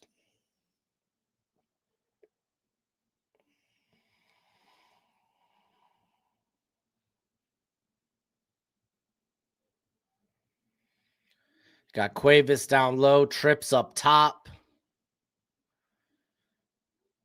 And they're only bringing 3, and he dumps it. Oh, it's dropped, I think. Dropped by Jam Miller. It's going to set up 2nd and 10. Oh, you ready to get out, bud? Oh, sorry, coach. You're free.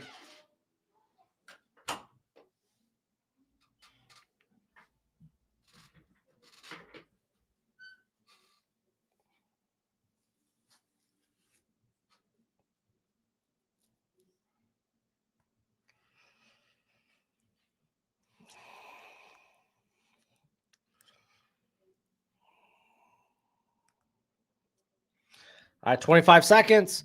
Here comes the blitz. It's picked up. Simpson throwing a corner route, but no one there for a corner route. It's going to be 3rd and 10. Might have just been getting the ball away with pressure coming.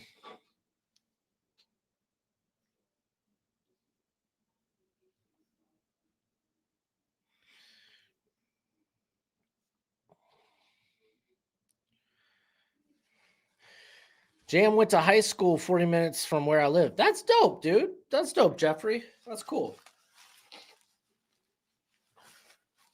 Timeout, Oklahoma. Big 3rd down coming up right now.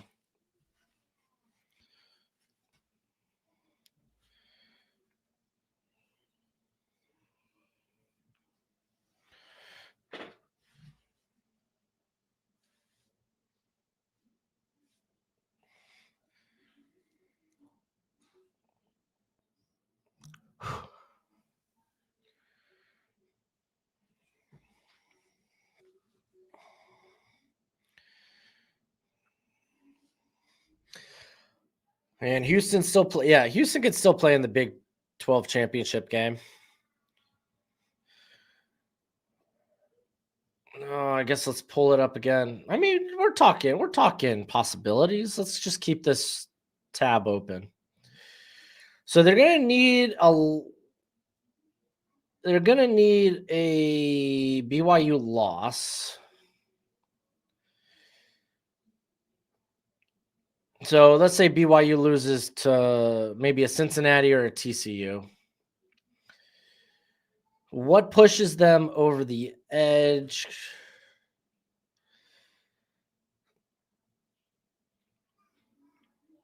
Oh, Simpson has Bernard, and he got the foot down. That's complete. What a catch by Bernard.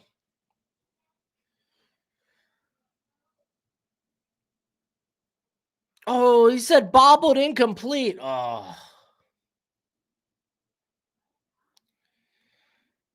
your brother played Tyree Wilson in high school as well. Oh, that's wild. That's fun. So Houston would have a loss to West Virginia and Texas Tech. BYU has the win over Texas Tech, but then Cincinnati, TCU. I think a TCU victory for Houston and BYU losing to TCU gives Houston maybe the edge to get in. Maybe, I don't know. You might need more losses from BYU. I don't know what the tiebreaker would be there.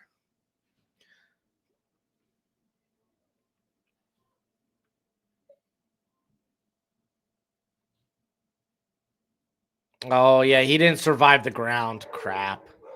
That sucks.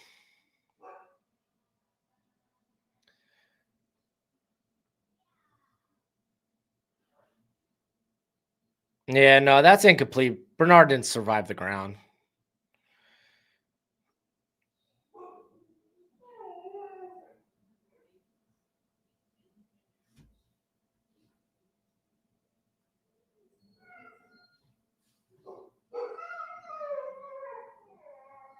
He clearly caught that. He didn't survive the ground.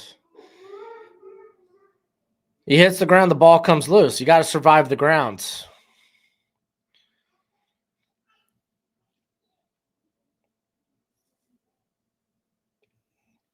All right, they're going to go for it on 4th and 10 because they don't want to go for the 56, 57-yard field goal.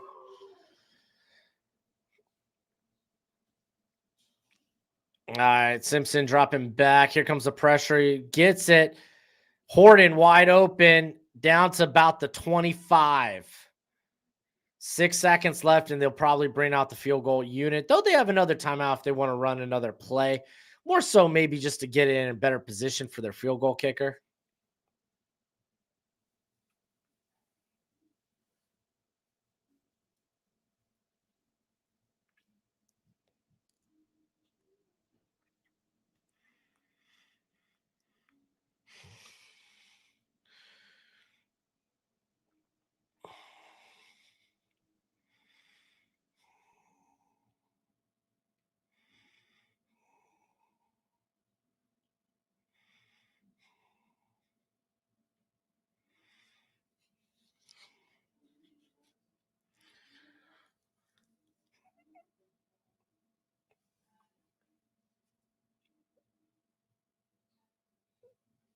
All right. So they are going to send out the offense for one more play.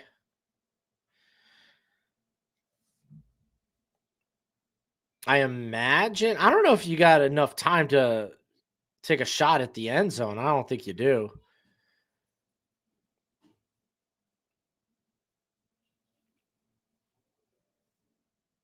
And yeah, you're going to get a quick throw. It gets out of bounds. Only spent 3 seconds. It's going to make that a 35, 36-yard field goal. Who you got winning? Seahawks, Rams. Me personally, I'm going with the homer pick, my Seahawks. I don't really have a team there. I think it should be a fun game. Both offenses have been impressive. You can make an argument those have been the best two teams in the NFC.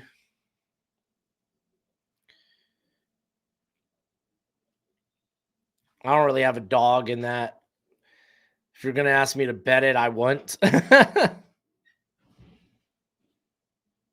Yeah. You mentioned it earlier. Skater boy Pat O'Connor went on IR. I don't think that's a big loss for the Lions. I believe Oklahoma just spent their last time out here. Tice, the kicker.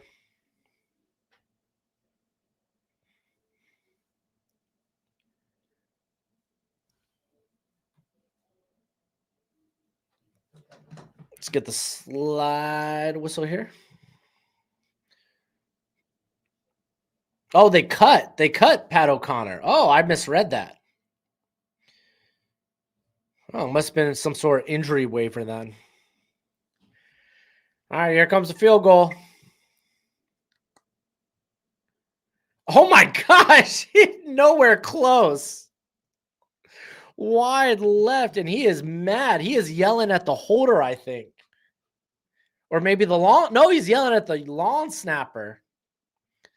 The kicker's pissed.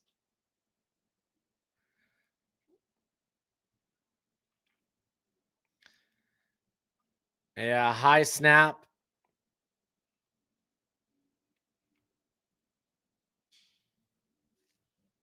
And the ball is actually hit too. It's tipped by the defensive line as it comes out.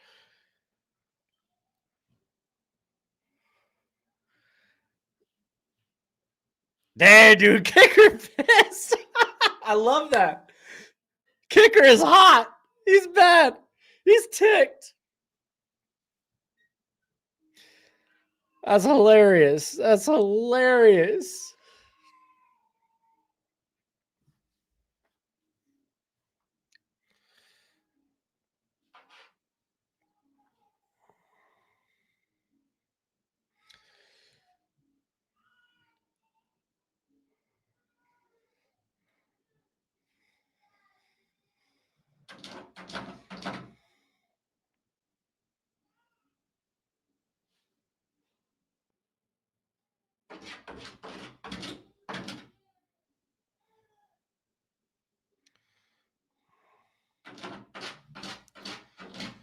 All right, let me get Gojo up in here.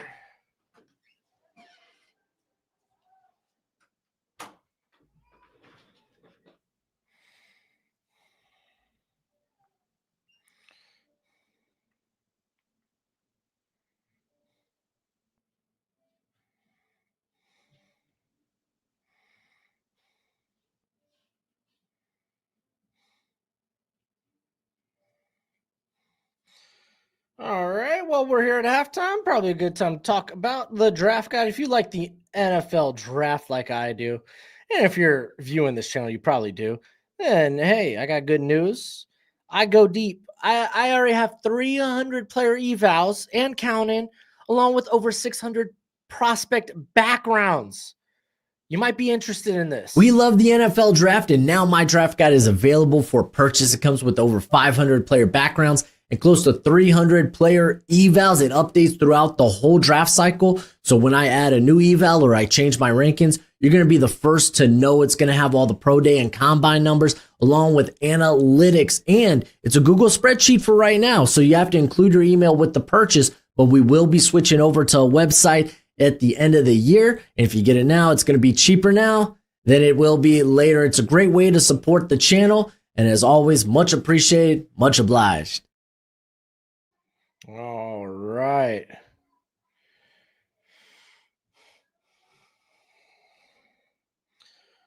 Just checking football Twitter right now, or football X. Just sounds so dirty when you say that. Football X. Let's see.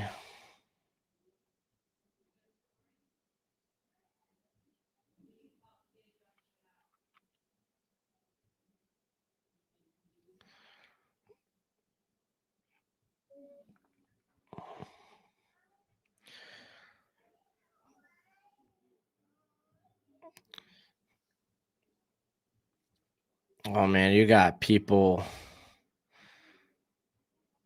laughing at the ACC for Boston College, Georgia Tech being tied up. It is what it is. It is what it is.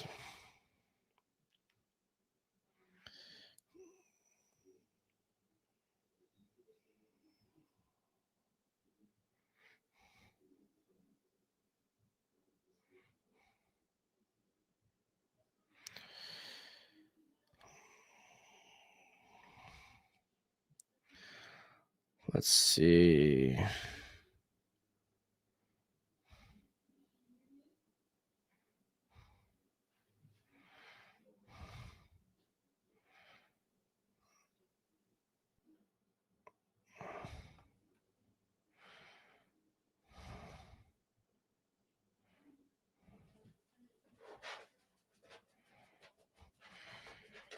Oh, who has the worst defense, Bengals or Bearcats? Golly, kind of feels like the Bengals, right? Kind of feels like the Bengals. I haven't watched much of the Bearcats' defense this year, believe it or not. There you go, Coach.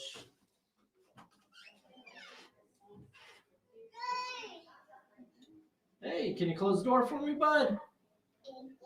Thanks, my dude. Oh.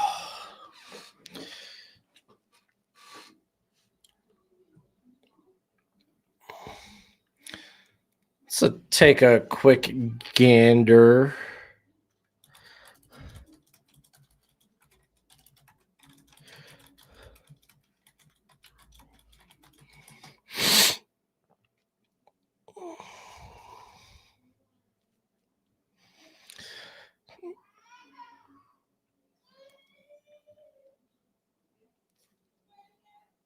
Oh, let's do Control Fs. Cincinnati, they have the 62nd best pass coverage unit. That seems fine. They have the 51st worst Russian unit. They seem like a very average defense. And do we have points per game?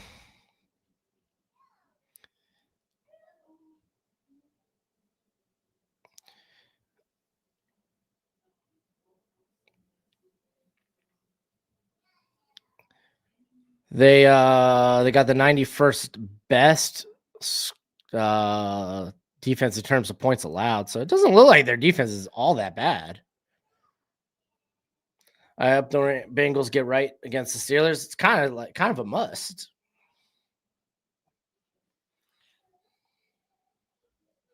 It's kind of a must.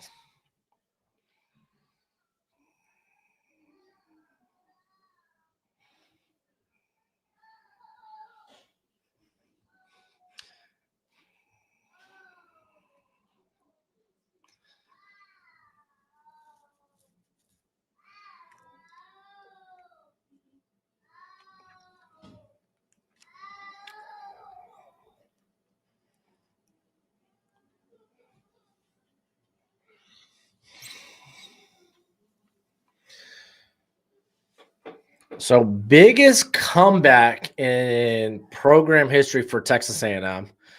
Teams trailing by 27 plus points in SEC play. They are the first team to come back down 27 points in SEC play. That's nuts.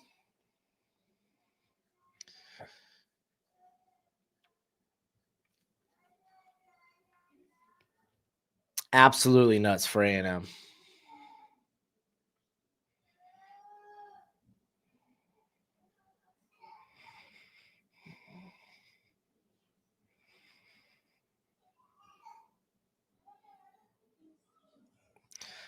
Oh, Mike Elko. So they did finalize the 6-year extension.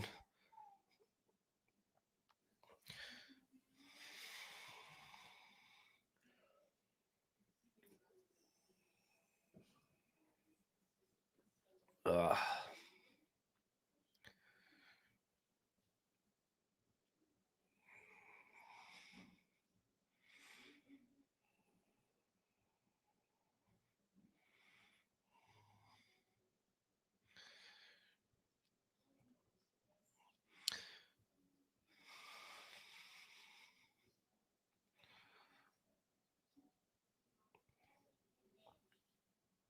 Oh, here comes the Navy highlights, dude. South Florida, so many explosive plays allowed today.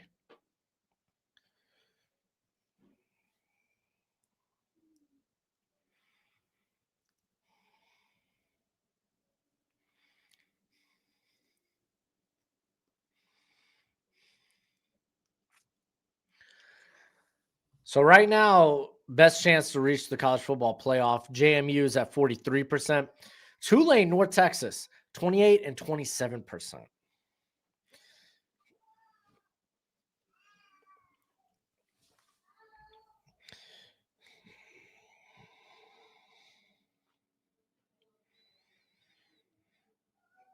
Oh, Wisconsin already said that Fickle's going to be back next year. Woof. All right, USC starting with the football. They're on the move. They're inside Iowa territory. Oh, and they're inside the 20 now. Down at about the 12 or 11-yard line, but there is a flag. Ugh.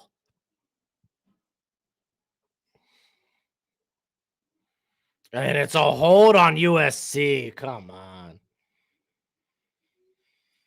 Who's LSU going to hire? Lane Kiffin's probably at the top of the list. Sure, Joe Brady's name's going to be floated around. I think Summerall from Tulane makes the most sense. Because I just don't think Lane leaves Ole Miss. Yeah, that's a bad hold. You got to call that. Let's buy the wide receiver too.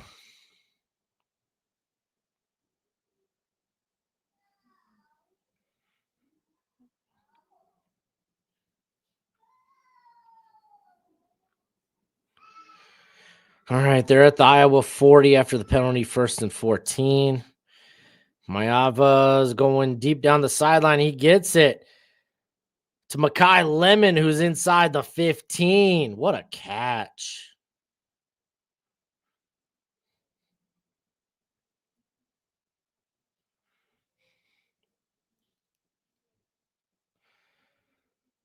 Yeah, Lane leaving would surprise me. It's not out of the cards, though. It's not out of the cards, but it would surprise me.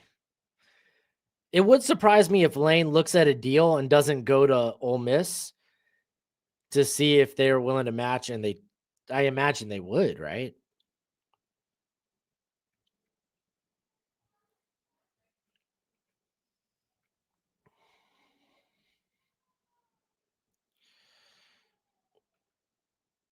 My gosh, dude. Every step in this Iowa game, so much water just splashing off the turf. All right, 2nd and 7 for USC at the Iowa 11. They can still get a first down. Mayava, he's hit as he throws. It looks like they whistled it incomplete, not a fumble. It's going to set up 3rd and 7.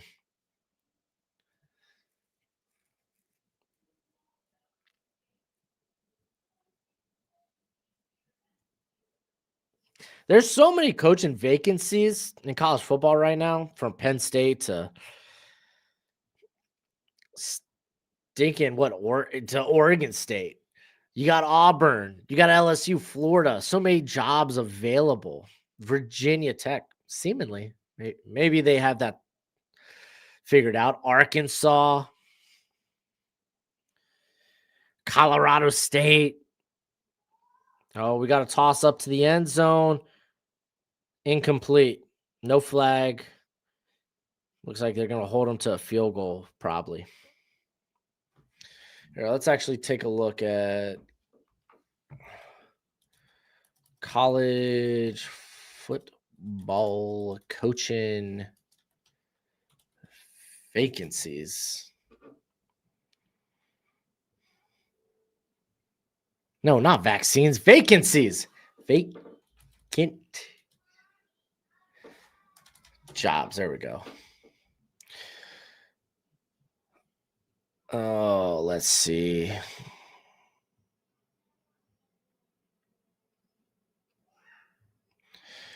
You got UAB, you got UCLA, you got Stanford. Goodness gracious. There's so many jobs open. And that's not even including some of the jobs that may come open for coaches that maybe leave. Because Tulane could be open if you do see some raw leave. Ole Miss could be open if Lane Kiffin does decide to leave.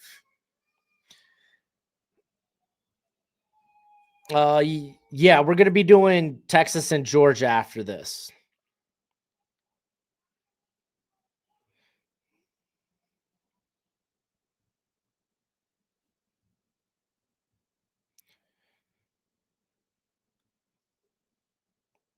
I don't think he's draft I don't okay, if a guy just because it took him 6 years to finish high school, it matters how many years he's been in college.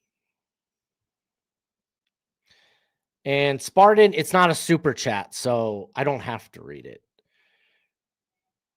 You it's not a super chat, so I don't know why you called it a super chat.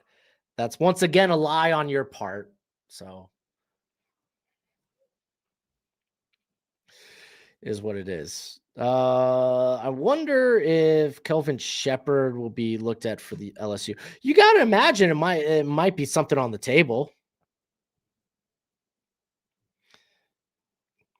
You got to imagine. You got to imagine it'll at least be talked about. But I don't think Shepard's leaving the NFL.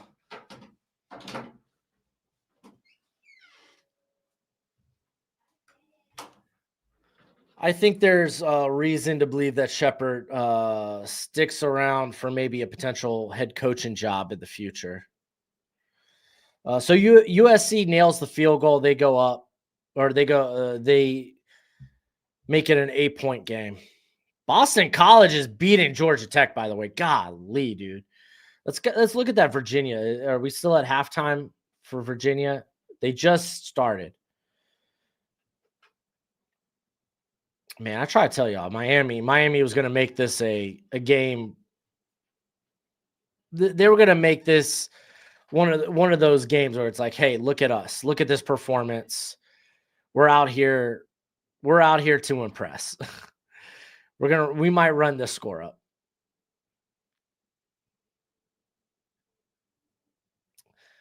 I don't know what you call it, a beauty pageant type of game.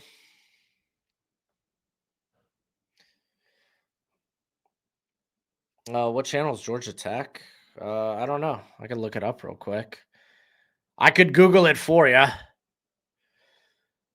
Let's see. ESPN2 has Duke and Virginia. ACC Network has Georgia Tech, Boston College.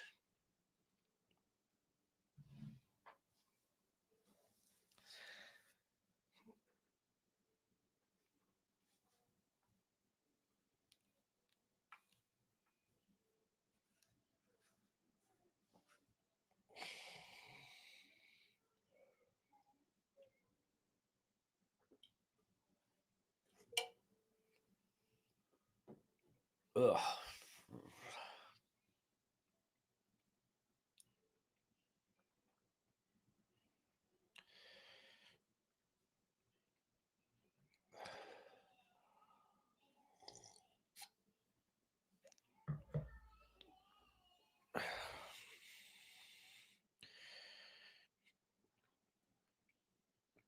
All right, USC, can they get a stop? That is the question. Oh, wow. UTEP came roaring back. They've tied the game with Missouri State. There's still a lot of football to be played. They're in the third quarter, but that's nuts.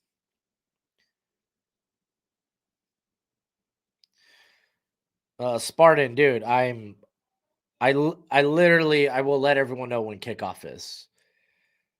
It's the game I'm covering, bro. I don't know what you're worried about. Yeah, look at this first half drive summary for Iowa. Touchdown, punt, touchdown, touchdown.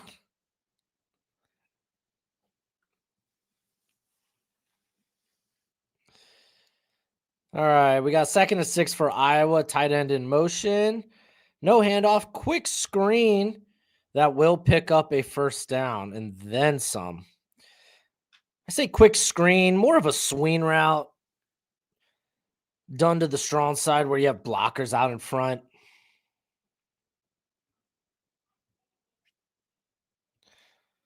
No, I'm not here to be your own personal Google, buddy.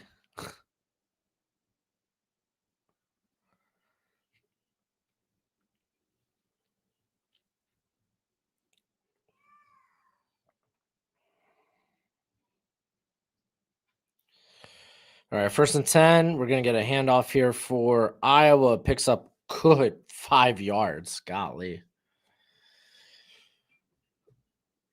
All right. Wow. Texas Tech. They're up 36. They've already covered. Beautiful. Penn State. They're still up only 14-10. Looks like Michigan State's in field goal position. They're in scoring position. Yay! San Jose State. They got on the board. They got a field goal. It's a reason to celebrate. This would be Nevada's first win in Mountain West in conference play. JMU about to go score again on app. Man, I'm kind of shocked by this performance or lack thereof for Southern Miss.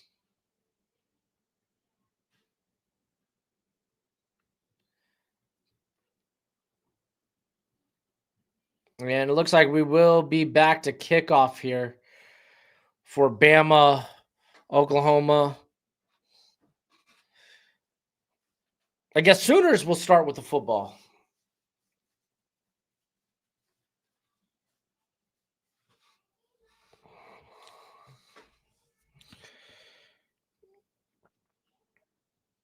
And third down stop by USC.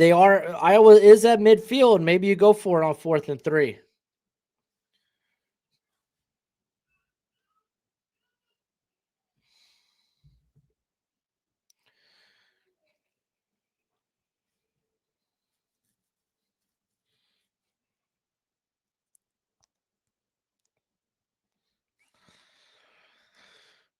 We got the kickoff. We're not going to get a return. Oklahoma will get the ball at their own 25.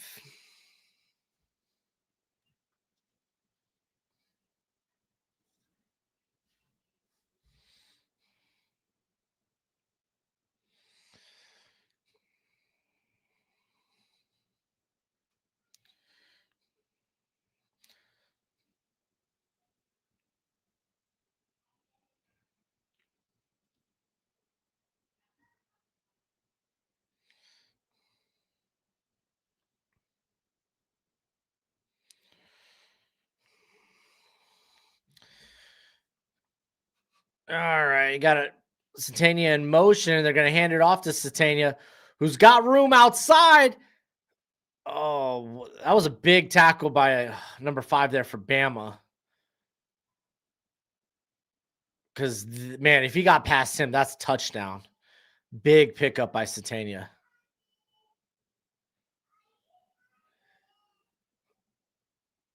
And handoff to Robinson, who picks up about 8. Why did I doubt Oklahoma? Well, shoot.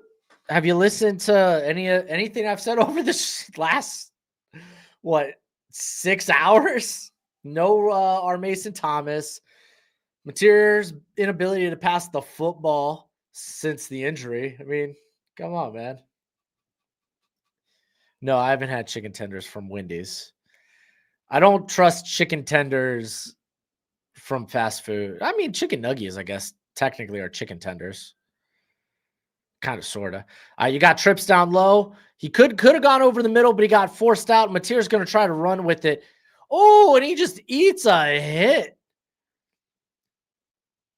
by Deontay Lawson. Mateer just powered through him. There is a flag, and it's holding on Oklahoma.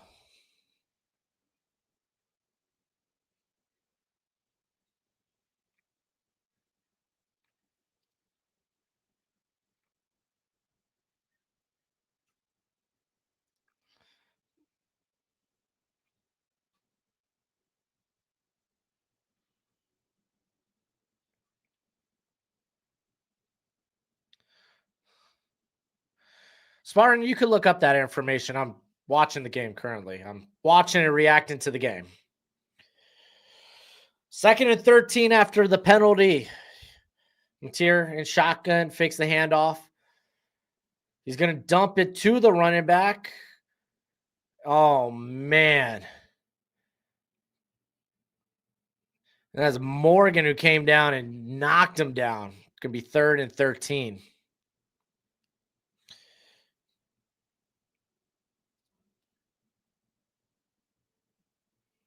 Dude, Spartan, look it up. I'm not doing a scoreboard, bro. I'm reacting to the game. We're mid-drive, dude. Come on, bro. Come on. I'm just going to start ignoring your comments. Last time I checked, it was 17-3. Virginia was up. We'll do a scoreboard when we get a moment. 3rd and 13. Mateer dropping back. Pressure.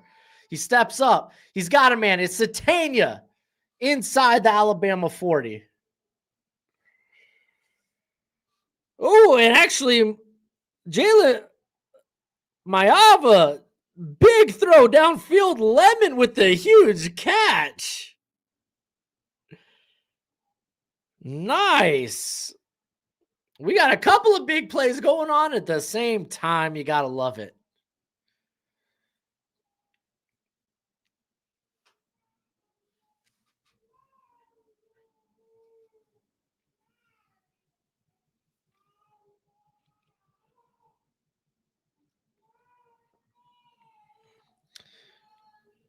All right. So it's going to be 2nd and 13 after the fumble out of bounds. Oklahoma at the Alabama 39. Mateer dropping back. Here comes pressure. He's rolling. He's going to tuck it, but he's going to be sacked. And that's Keon Sabb. Another big play in this game.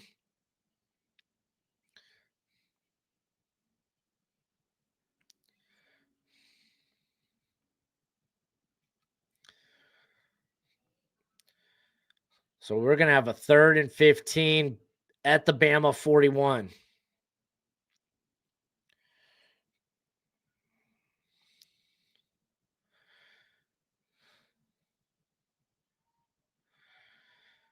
Dropping back, slings it. Looks like they were maybe just fighting to, or just going to put it in field goal position, make it a manageable kick. It's going to be a 50-some yarder. They just dump it down. So Tate Sandell, he's 6'6" from 50 plus. That's a nutty stat.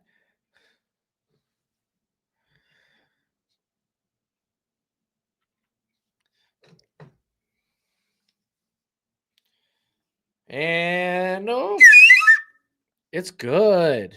Oh man, that's a big leg. And I don't have this dude in the draft guide, do I? I mean, to be fair, he's a kicker. I'm not gonna say I'm in tune with the kickers, but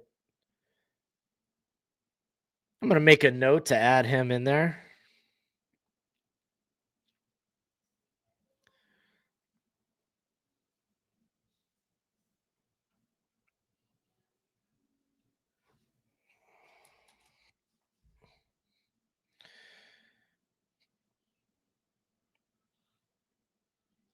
All right. If you haven't already, please hit that thumbs up. It's always much appreciated, much obliged.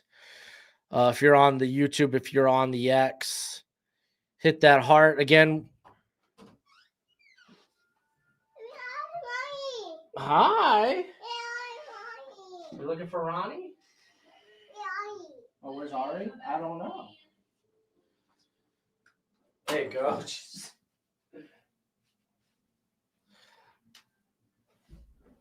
Oh.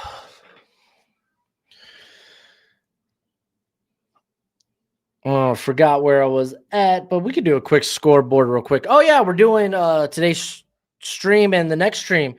We're raising money for the Magnolia Foundation. It helps assist parents who have maybe lost a child. So if that's something you want to donate to, check the link in the description. It's the pinned comment. If you're on the X, it's my pinned tweet. But we got tied up ball game. Missouri, UTEP 24 apiece. New Mexico's up 17-10 on Colorado State. Makai Lemon touchdown. USC, they're going to go for 2, but Makai Lemon coming in big. Texas Tech still up 38-2 on Central Florida. Boston College is up 21-17 on Georgia Tech. Upset brewing there. USC just scored a touchdown. We'll check back in on how the 2-point conversion goes. Penn State's up 14-10 on Michigan State. Illinois is up 14-6 on Maryland.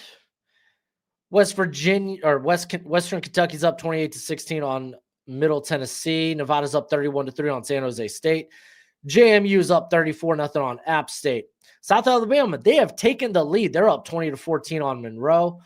You got Texas State up 27-0 on Southern Miss. Virginia extending the lead. They're up 24-3 on Duke. Miami extending the lead. Again, this is a beauty contest. They're trying to look good. They're up 31-0 on NC State. Memphis, they're up 17-10 at half on East Carolina. Tulane's up 21-10 on Florida Atlantic at half. Tennessee's up 21-3 on New Mexico State. Wake Forest is up 7-3 on UNC. You got Liberty up 14-7 on Florida International as well.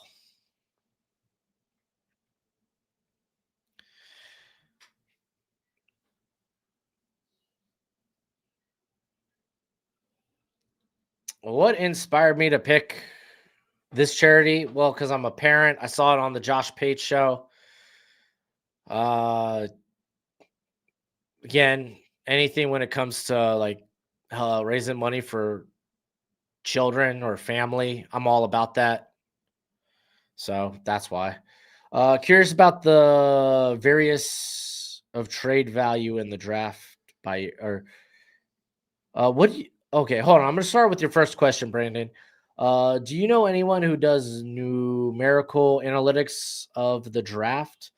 Curious about the various variances of trade value in the draft year by year. So, dude, it varies team to team. You're never gonna get it right. They have their own trade chart in terms of how much they value certain picks.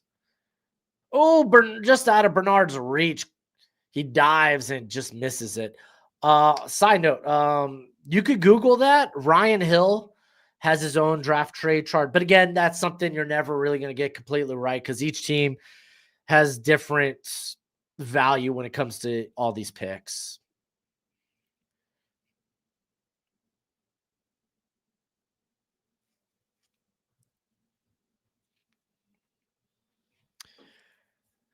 All right, 2nd and 10 here for Alabama at their own 25 after the incompletion. Nope, we get a handoff to Hill, who's going to have a big run. Breaks the tackle. I pass the 40, the 50, down around about the 45, officially the Oklahoma 47. What a big run. 28 yards for Daniel Hill. Miami game is close. Yeah, it's close. No, Jam Miller's not hurt. They've been doing a split backfield for a minute. Riley's been seeing less play in that backfield, but Hill's seen substantially more carries. So it's Hill and Miller that are like the main backs there. All right, 1st and 10 from the Oklahoma 47. You're going to hand it right back off to Hill, but he's hit immediately in the backfield. Might have lost a yard, might have got back to the line of scrimmage.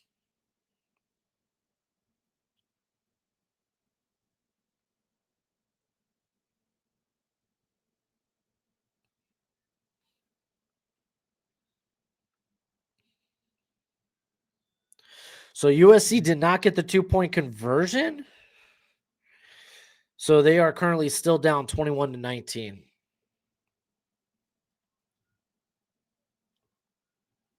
Jam Miller now in the game. Empty backfield, though. 2nd and 10. Simpson dropping back, dumps it. Cuevas, who hurdles over a missed tackle, and he's down at the 30. Nasty hit there, though, by Spears Jennings.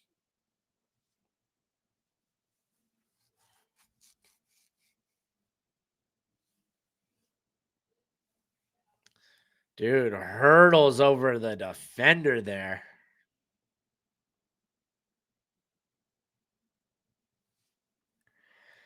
All right, 1st and 10. You got empty backfield, and Oklahoma is off coverage here. You could get easy yards on a quick pass. And no, they want to go deep. Ryan Williams. No, is that Ryan Williams? No, that's Isaiah Horton, ain't it? Yeah, that's Isaiah Horton down officially at the 1. Side note, Boston College just went up 28-17 on Georgia Tech. They get to the line quickly. Okay, it's officially down at the 2. 1st and goal. They're going to hand off to Jam Miller, who is close. He may have reached across. They're signaling he's down at the 1. 2nd and goal.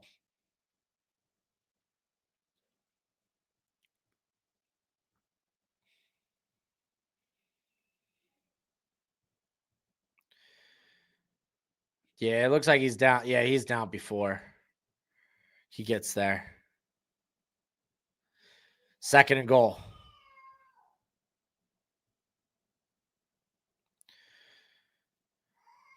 They got a Hill taking the direct snap, empty backfield. And he's just going to run this sucker. Touchdown. Bama. Lead. Well, seemingly if they can hit the point after, they seemingly take the lead, but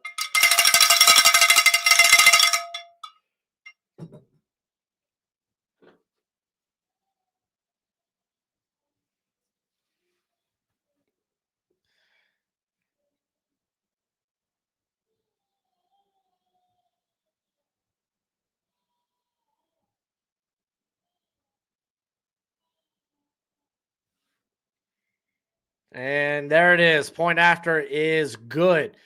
Bama, first lead of the day, up 21-20 on Oklahoma. Hell yeah, we got a good game brewing here.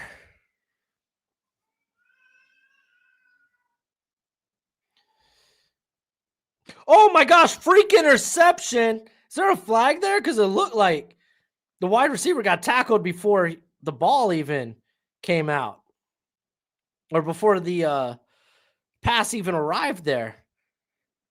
That could be a big pick by USC, though. Big change of momentum for the Trojans.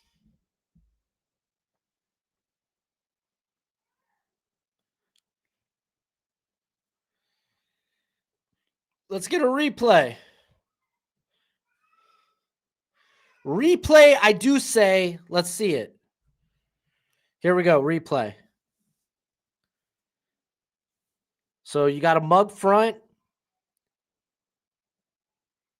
No, the receiver was actually diving backwards for the ball because he kind of sat on the route and it bounced off his knee.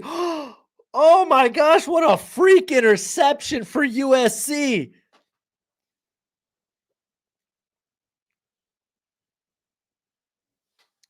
Brandon, boo. So I changed the channel from USC's game and something immediately happened. Yeah, it did.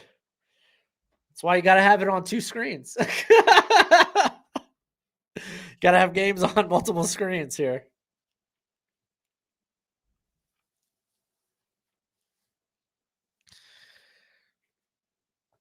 Yeah, no, that looks like a clean interception. Wide receiver sat on the route. I thought Gronowski did a good job having to throw it, not necessarily across his body, but having to throw it back. And just unfortunate, just bounces off his knee. Woof. I can't believe that.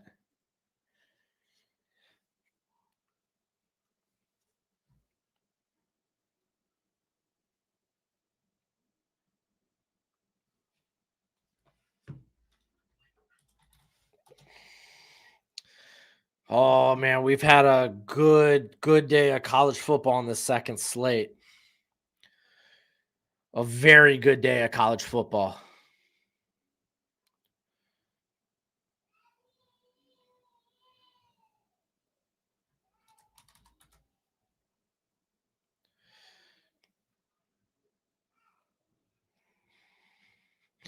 What's the college primetime game tonight?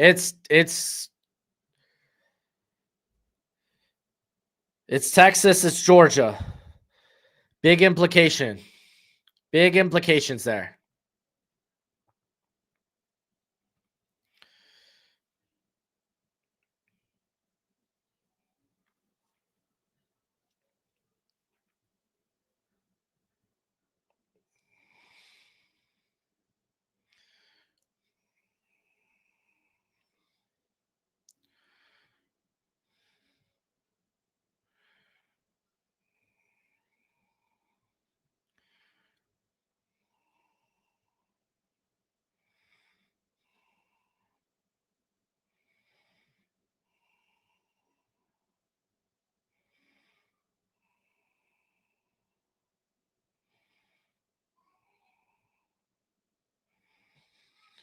All right, let's see if Oklahoma can respond here.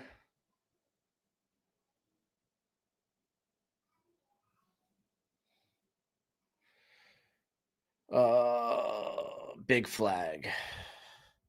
Oh, I wasn't watching the USC. I wasn't seeing what was going on with the USC, but pass interference, it appears.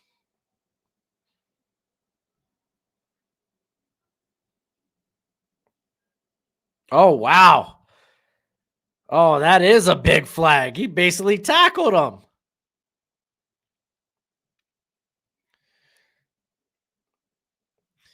Doesn't really matter that it was in the end zone.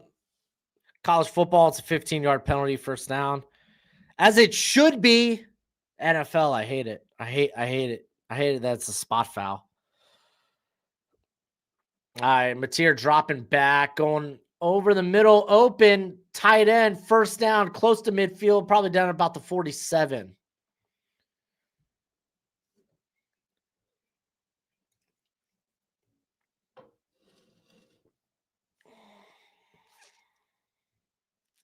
All right, going quick, up tempo, gets it out once again. Same tight end. Let me get that name. That is Jermichael Carter. Back-to-back receptions for him. Thoughts on SmackDown going back? Is SmackDown going back to 3 hours? I did not see that.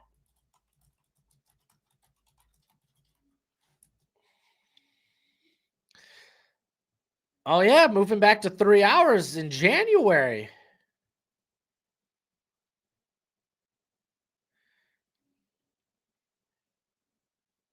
Oh shucks. Dang, that's nuts. I mean, yeah, I don't mind more wrestling, but Friday night, that's gonna be tough. Tough for me to I might be watching a lot of the highlights on the WWE YouTube channel then. It's a little bit easier on a Monday night because it's like, dude, it's a work night, it's a school night. Yeah, I'll just sit in bed and watch me some Raw. SmackDown Friday night though, that's gonna be tough. All right, here comes 2nd and 2. Toss the Blaylock. There's a flag, but he is stopped for like a 4 or 5 yard loss. Let's see what the flag is. I can't imagine it. Is it going to be going against Alabama?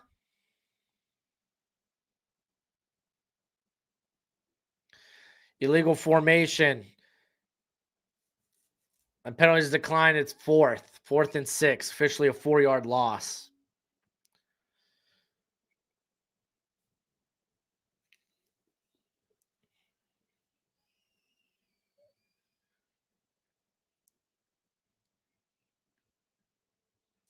So are they going to punt this away?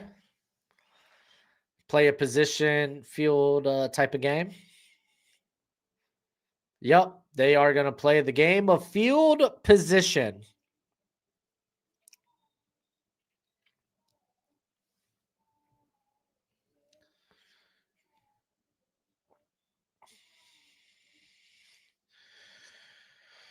They're going to let this sucker bounce, touchback.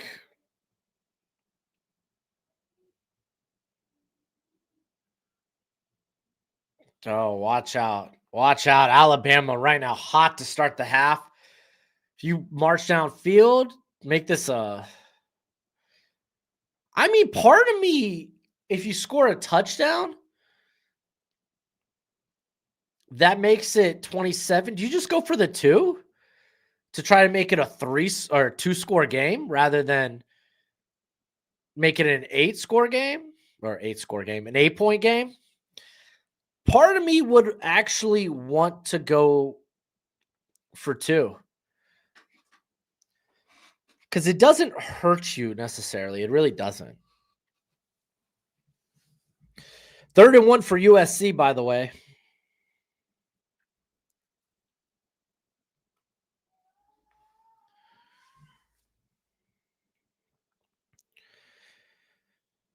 Trying to take the lead here versus Iowa.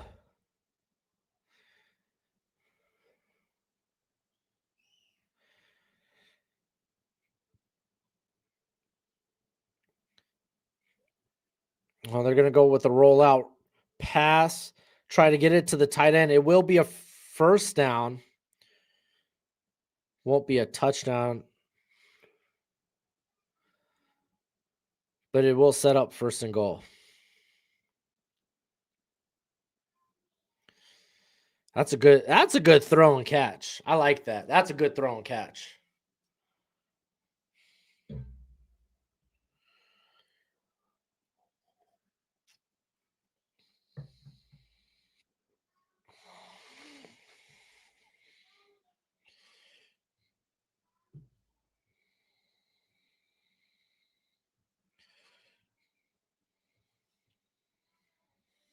Touchdown! USC, they have taken the lead. Run it in.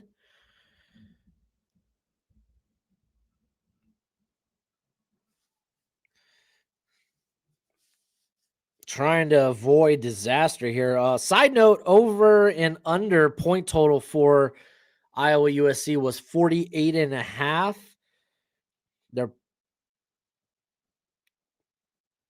I think there needs to be some consideration about going for 2 to make it a 7-point game, but they're just going to take the point after. Oh, no, never mind. I forgot. Iowa had 21. So now that's 47 total points. Next score has them hit the over. I thought that 48 number might have been a little low. But I also knew there was no way I was betting that game. There's no way I was betting that game.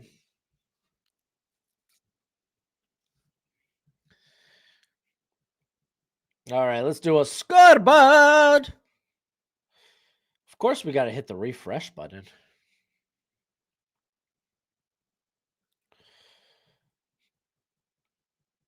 All right, we got Missouri State has retaken the lead. They're up 31-24 on UTEP. New Mexico's up 20-17 on Colorado State. Texas Tech's up 41-9 on Central Florida.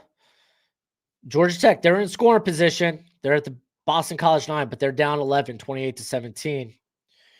USC just took the lead. We already mentioned that. Penn State's up 14-10 on Michigan State. You got Simpson dropping back, pressure coming in, but he drops it to Hill, dumps it off. That was probably his hot read. And picks up about 4 yards. So it's going to set up 2nd and 6. Illinois is up 21-6 on Maryland. Western Kentucky's up 28-23 on Middle Tennessee. Nevada's up 38-3 on San Jose State. James Madison, they're rolling. South Alabama, they're up 26-14 on Monroe. Hey, Southern Miss just scored. Good on them. Texas State still up 27-7. Duke is not covering.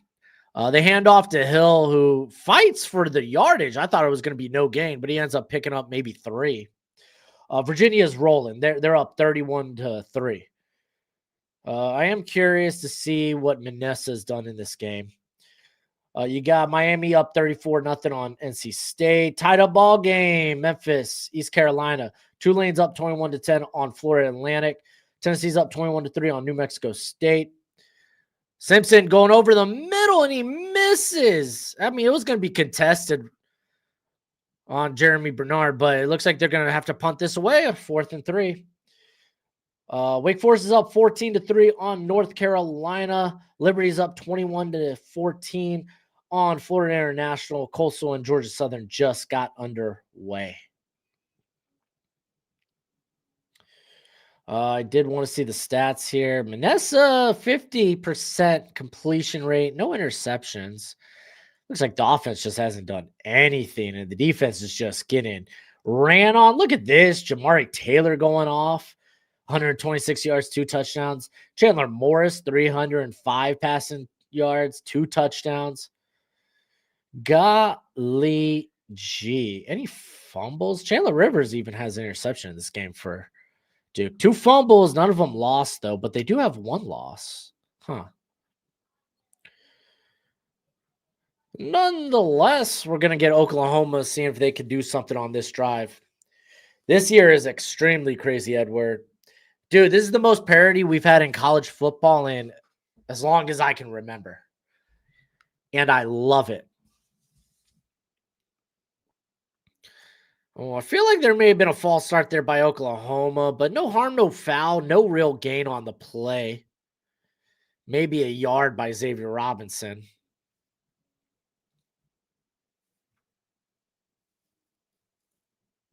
Are you into college basketball at all? Once the conference tournaments start, that's when I get into college basketball. All right, 2nd and 9. You got Mateer rolling out. Oh, out of the hands of Satania. So it's going to set up 3rd and 9. Yeah, college basketball I get into right around the conference tournaments, just because we still got off season and we got NFL playoffs in January, Senior Bowl in January, the combine will be in February, so it's my hottest time of the year. So I kind of got to be in tune with what's going on via the draft and free agency, which starts March 11th. So I be a busy boy. I be a busy boy. If you want to early look at NFL free agency, by the way, I went over the top free agents, not even the top. I went deep into the free agent class for 2026. You could take a look at that. I released that video this past Wednesday.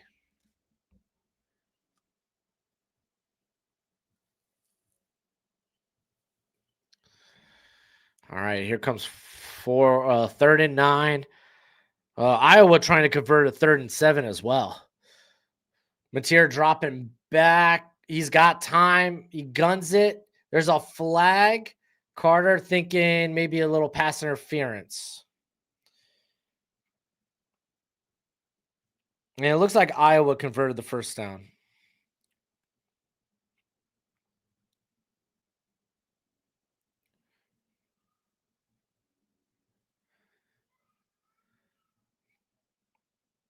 Chop block on it's an offensive penalty.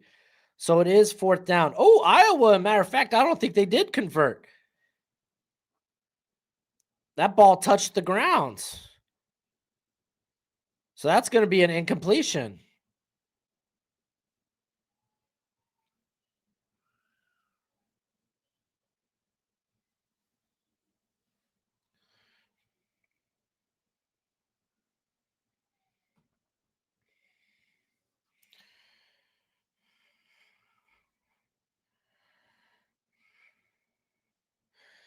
All right, here comes the punt. Golly, sky high. And we are going to get a return from Ryan Williams, who's able to get that out to about the 17. To pick up more beer.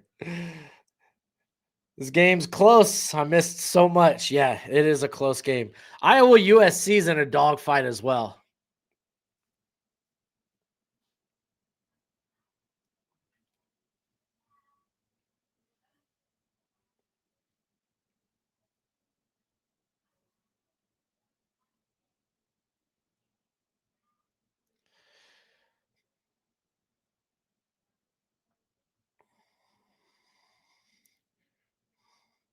Dude, every week is a good week of college football. All right, Simpson is under center. He's got Isaiah Horton in motion. We're going to get a handoff here to Jam. Gets it out past the 20, down at about the 22. It's going to set up 2nd and 6.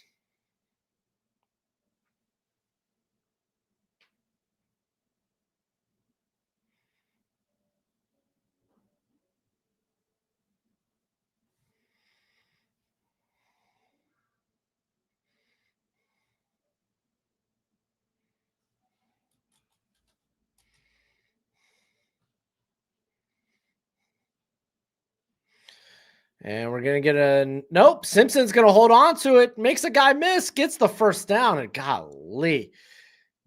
Goes to the air and gets landed on, but he's up. He's good.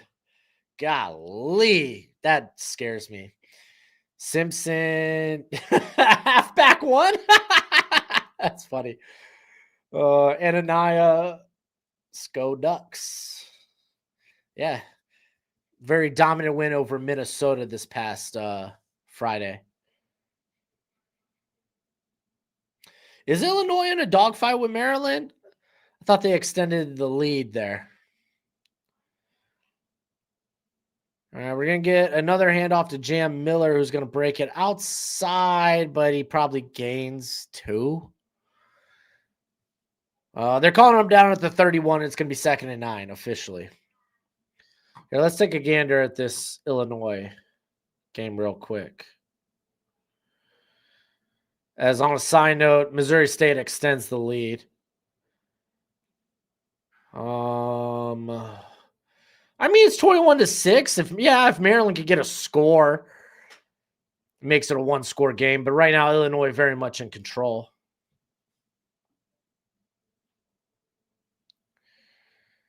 All right, Simpson dropping back. Looks like a screen that just Oklahoma broke up.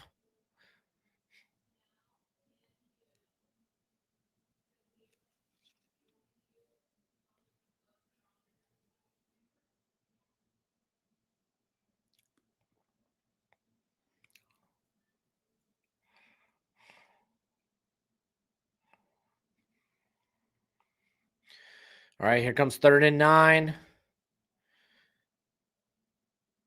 They're at their own 31. You got wide receivers wide.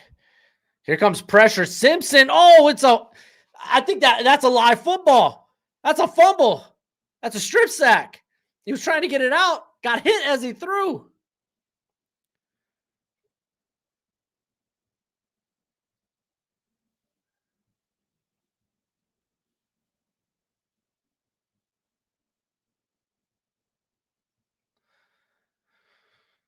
Let's get a replay here. Yeah, no, he wasn't even reeling to throw. That's a turnover.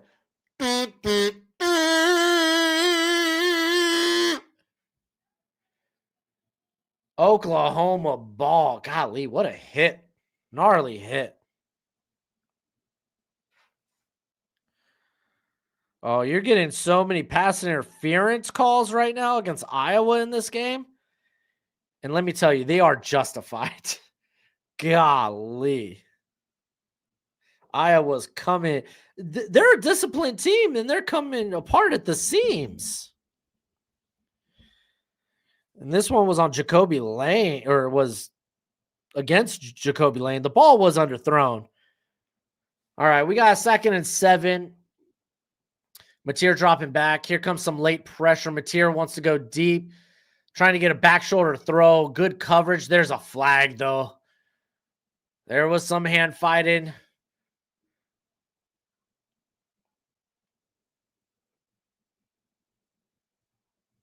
Did he kiss it? It looks like it, Brandon, dude. That the pass interference was that gnarly.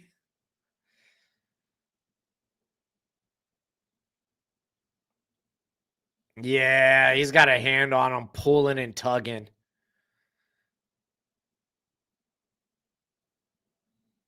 That's going to be 1st and goal for Oklahoma. They are at the Alabama 10. Oh, man.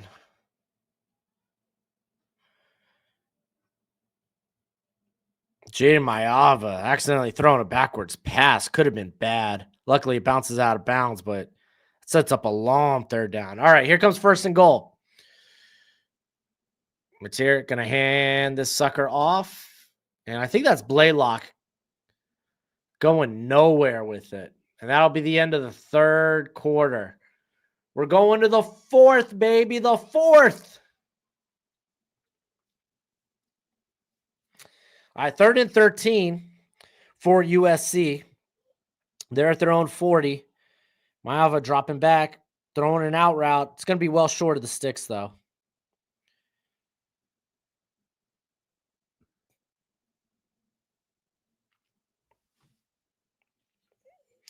All right, we're going to do a quick scoreboard. Before we do that, I do want to remind y'all we're doing it. We're doing the stream today.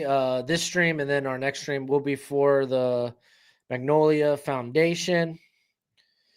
It's a organization that donates money, invests in helping families, parents that have lost children, whether that be mental assistance, helping financially with medical and funeral costs, making sure that there are people there to help them out during holidays. Cause I mean, that's kind of big anniversaries and whatnot. So just making sure people are mentally a-okay, because when you do lose a child, it's a horrible thing. I've had a couple of friends in my lives, because I've lived multiple, but in my life that have lost children. I have a good buddy Jay. About 10 years ago, lost his first daughter to a brain tumor.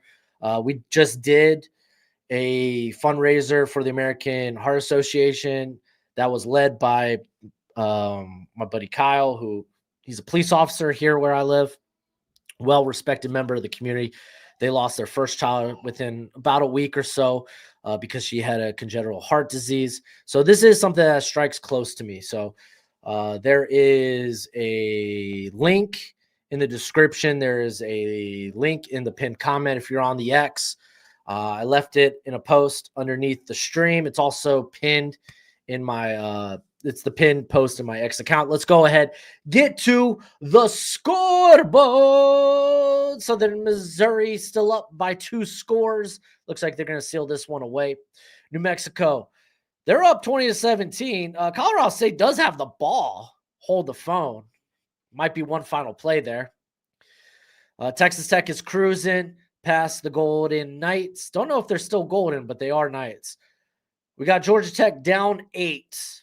They do have the football, 9 minutes left. USC's up 26-21 on Iowa. Penn State has gone up by 11 on Michigan State. Illinois is up 21-6 on Maryland. You got Western Kentucky up 28-23 on Middle Tennessee.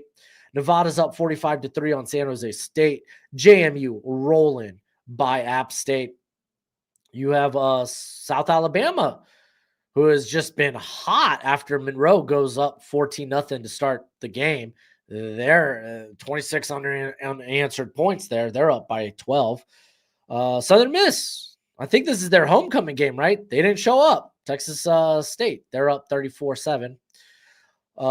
Duke's getting pounded. They're down 31-3 against Virginia. So we will no longer have that doomsday scenario where Duke wins the ACC. Miami's up 34-0 on NC State. Memphis is up 24-17 on ECU. Tulane's up 21-10 on Florida Atlantic. Tennessee's up 28-3 on New Mexico State. Wake Forest up 14-6 on UNC. Liberty's up 21-17 on Florida International. We got a second and goal. It's a handoff to, I believe that's Robinson in the game. Could be Blaylock. Didn't catch the number. It is indeed Blaylock. Picks up maybe a yard. It's 3rd and goal from the 7. Here, I'll get back to the chat in a sec, but we got an important 3rd and goal happening here for Oklahoma.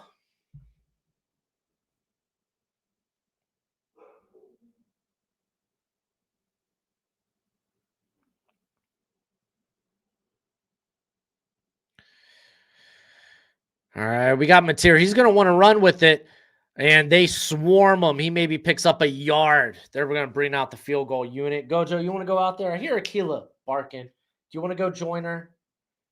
No? Okay, you just let me know, buddy.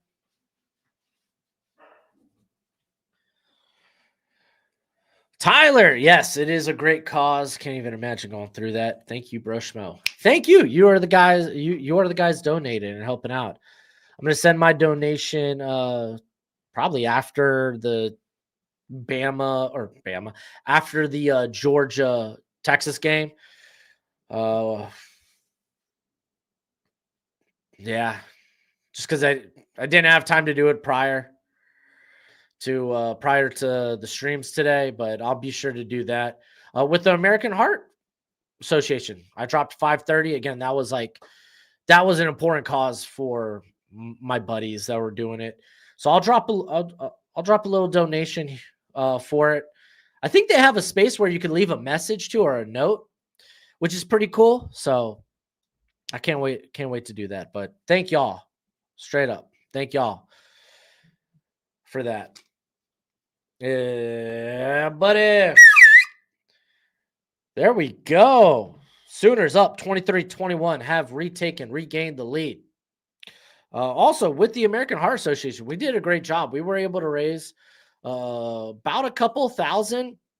I think ultimately they ended up hitting their goal of 10,000 because they had their own fundraisers and events to raise money. So yeah, dude, we crushed it, man. We crushed it with the American Heart Association. Let's crush it with this.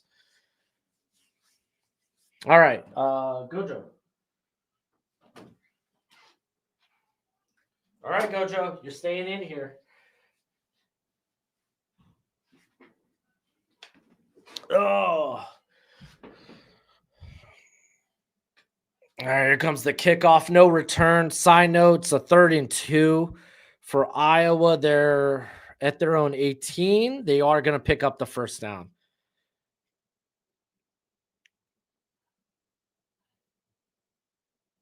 Think Alabama's going to score a TD this drive? They might.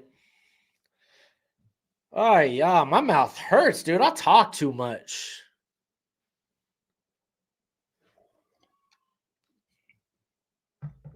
Bump, bump. You talk too much. All right, 1st and 10 for Bama at their own 25. I believe that's Hill lined up to, now moving to the right of Simpson. And they're going to hand it off to him.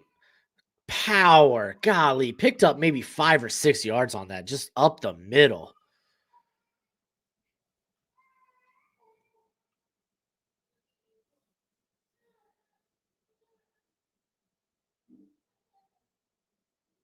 All right. We got 2nd and 5 here. Hill lined up to the left this time. You got the pass catchers moving to the right side. And it is going to be another handoff. Dude. Brailsford didn't get out there to block. Dude, if he gets that block, he'll easily gets a first down.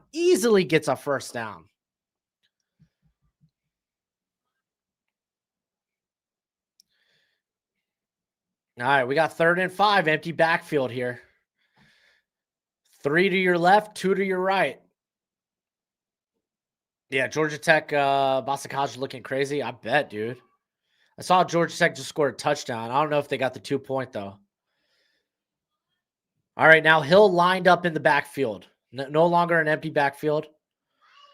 Anticipating the blitz, maybe sitting back for pass pro, and he is. And wow, who hit Hill? Because Hill is not an easy guy to move backwards. Davon Jordan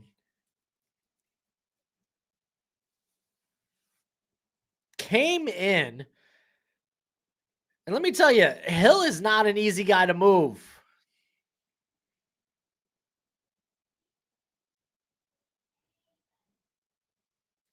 Big sack, and you're going to get a punt.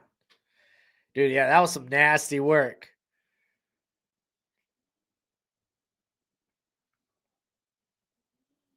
We're going to get a fair catch here at about the 30, and Oklahoma's going to take over.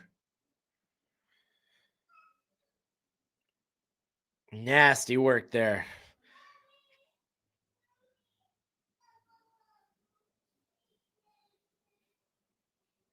Let's look at Iowa. Appears to be driving there on USC's side of the field. Illinois shut the door on Maryland scoring. Yeah, it kind of looked that way. Iowa is down at the USC 33. All right, I'm gonna do a quick bathroom break. So if you're on the YouTube, you're gonna get an ad just because, well, I'm not gonna be here, but I'll be back in a sec.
Did I leave you in here?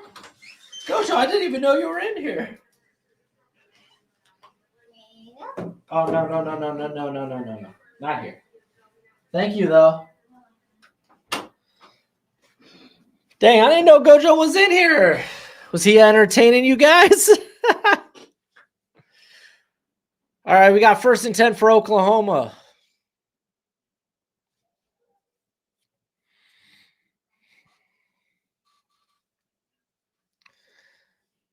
Mateer's going to hold on to it, and he's going to be tackled in the backfield. It's going to be like 2nd and 1.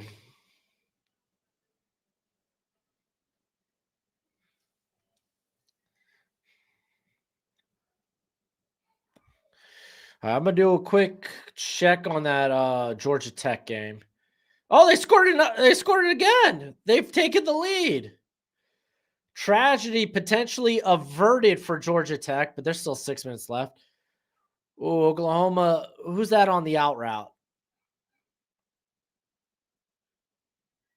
That's Gibson for a 1st down.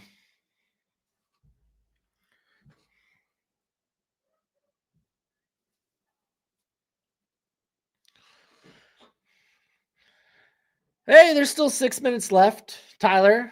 There's enough time for a Boston College upset.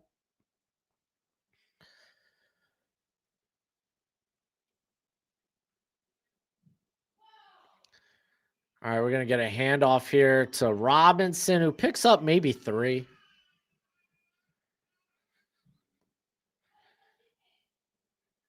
Ty Simpson ain't playing bad. He needs to get the ball out.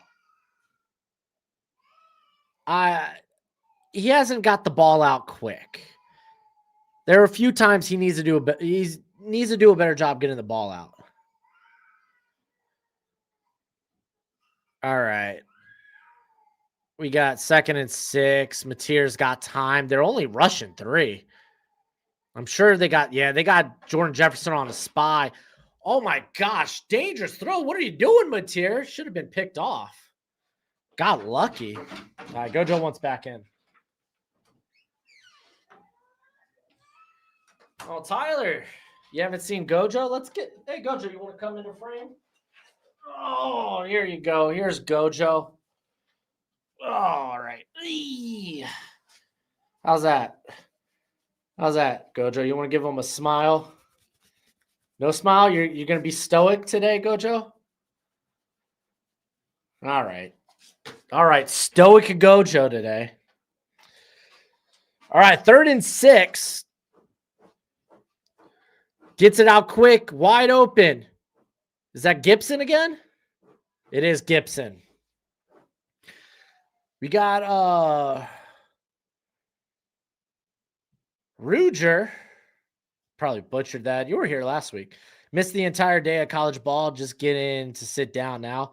How's Oklahoma and Bama been? Exciting. That's how it's been. Do you have a list of freshmen who have popped off this year? Not really. I mean, I don't write them down or anything, but there have been a couple of guys. Livingstone has done really well for Texas. He's kind of been the main target there. Who's the cat from? Oh no, I'm blanking. Like, there's a couple of freshman quarterbacks, like the Cal one. He's kind of cooled off. Don't look now. Duke rallying, 31-17. Golly, I feel like there was another freshman receiver. Oh, Alubade from Missouri. It's been impressive, but yeah, I haven't really kept tabs on. I don't really keep tabs on freshmen just because I'm a draft channel. If you're not eligible, I don't really want to hear it. Mateer making guys miss. Dude, Mateer doesn't look nearly as quick as he was earlier in the year. But decent little pickup setting up a 3rd and 3.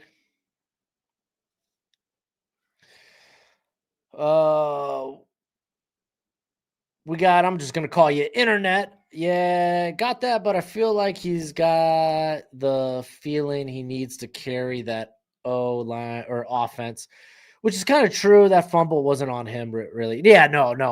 The right tackle whiffed. By the way, Green's from Germany. Hopefully this isn't offensive. Wunderbar. Hopefully I didn't butcher that pronunciation either. Oh no. Was there a false start? There was. 3rd and 8 for Oklahoma.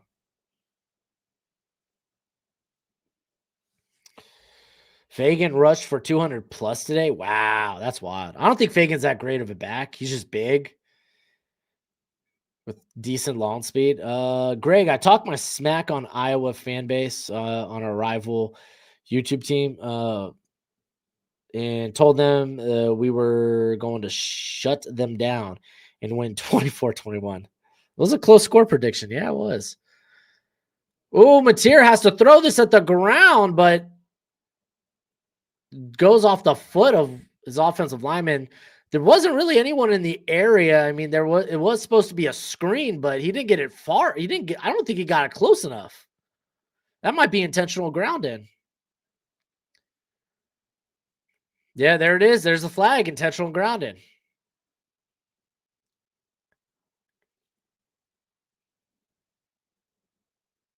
It was pronounced great, fabulous.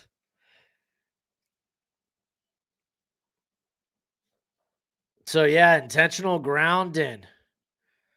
Because I think he was trying to get it to. Yeah, it was supposed to be you had Satania coming back for kind of a middle screen. Not even close. Yeah. I have faith in my boys because how our Cali boys ball out in Cali High School. I had faith based on the early game comebacks. Yeah. Yeah, dude. USC. They played really well in the second half. All right, there the field goal turns into a punt. Oh, and you get a really good bounce. Alabama's going to start at about the 6-yard line. Ruger, I know he hurt his hand. Does he have anything else going on? If he does have anything else going on, they're not telling us. College football, they keep injuries close to the chest. But I have not been impressed at all with Mateer. Dude, yeah, no, since he returned from hand surgery, I haven't been impressed with Mateer. Firmly I have been firmly Mateer returns to school. If Georgia Tech loses, who does this open the door for in the ACC? Virginia, and I'm assuming SMU. We could take a quick look at that. Though, let's take a look at the score. Oh, Boston College just took the lead. Oh, wild game happening down there. I might switch from the USC Iowa game. Does Pitt have a tiebreaker over SMU? They do not. Pitt still has Miami, and they have Georgia Tech. They have the hardest road in the ACC. I think SMU, they got a Louisville team that just lost to Clemson, and they get them at home. Get to play that at SMU, and then California. So if Georgia Tech goes down, I feel like we're probably looking at SMU, and then we're probably looking at Virginia. Fascinating. But yeah, let's switch that game. It looks like USC, they're already celebrating. It's a minute 25 left. Has USC sealed the game? Yeah, I was out of timeouts. Yeah, it looks like it. So let's switch over. Let's find that Georgia Tech game. We know it's on the ACC network.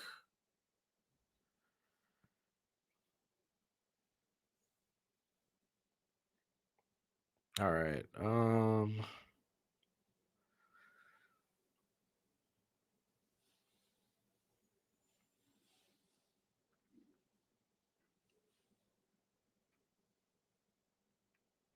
Here it is. Virginia's still up by quite a bit. Yeah, I think they're up 14 right now. But I mean, Duke has at least put up some offense. And Penn State, they pulled away perfect. They covered, loved it. Yeah, there's 6 minutes left. Virginia's driving. It's likely out of reach. I love seeing this, by the way. I love if Memphis could cover. This is the thing. I need Alabama to cover. I'm pretty confident that they won't. Now,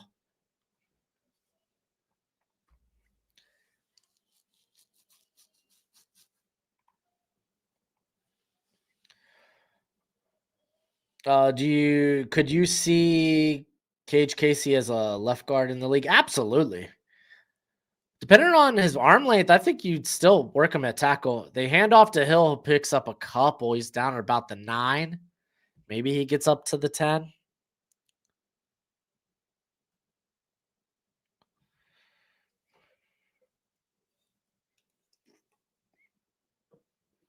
Yeah, Hill coming off. He kind of hit head first. Got chopped at the legs.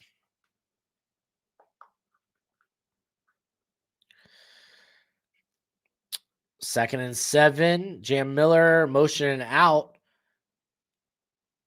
Simpson making some changes at the line. You got 5 seconds left on the play clock, Simpson. Gets it off. Here comes the blitz. And he's scrambling. And he's going to maybe pick up 1.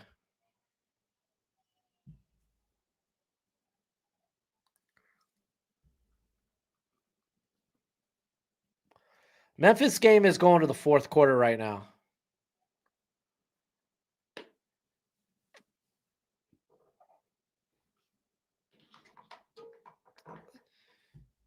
3rd and 5 for Bama. They're at their own 11. You kind of want to at least get one first down. Punt around here, man. You're giving Oklahoma good field position.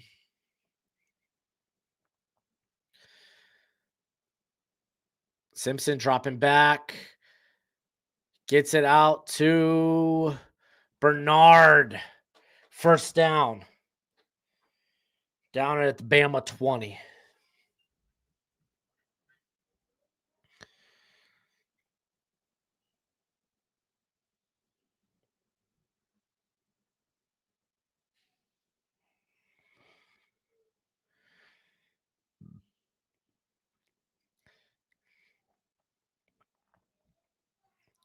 All right, 1st and 10. We're going to get a handoff to Jam, who's got some space, got some room.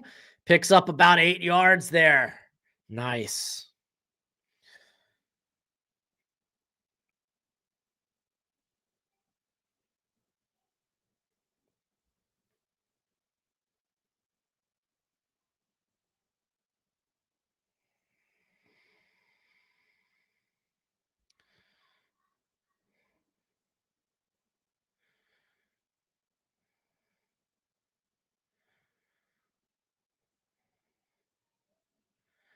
All right, 2nd and 2.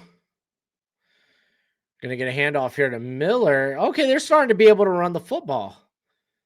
Picks up the first down at about the Alabama 33. Now there's 4.5 minutes left.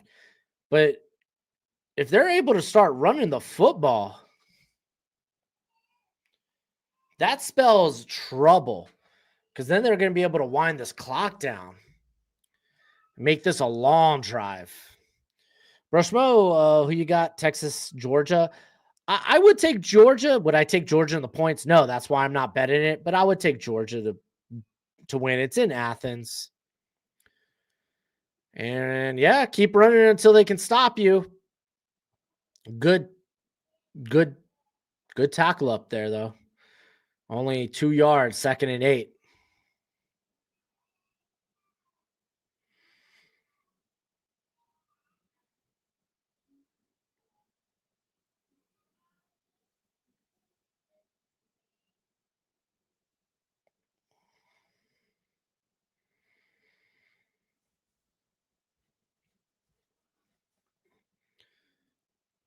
All right, Hill is back in the game. Here comes the blitz. Gets it out quick. Oh, mean tackle there. Is that Brooks with the reception?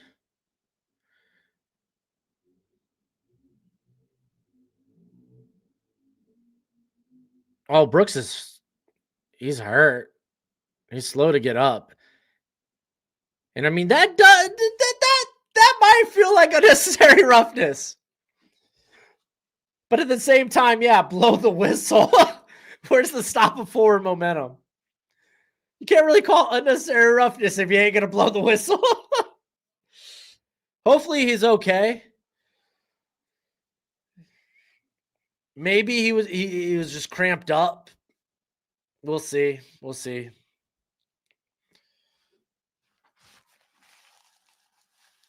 Right now, Georgia Tech game's at commercial. Where was the whistle? Well, I think the ref swallowed it. But look at this. We're down to 3 minutes. Bama. They could just keep winding this clock down, man. And before you know, if you're Oklahoma, you're sitting there like, we got to start using our timeouts.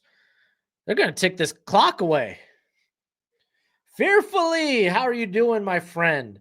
Hey, OTC. So, or should I say OTDG, original tribal draft god? Oh gosh, I am not a god. I am not a deity, but I appreciate it. I only got one thing to say, blood and guts AW. Yeah, I heard it was really good. I saw some of the highlights.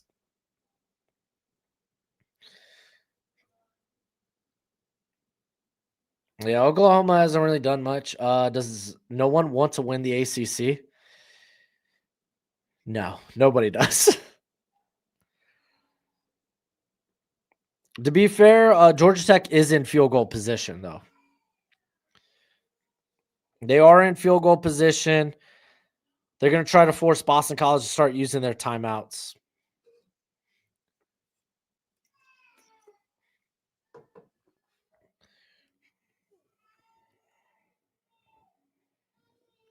Question for you: if there are available for the Lions, David Bailey or J Rod? I don't see Jacob Rodriguez as a first rounder.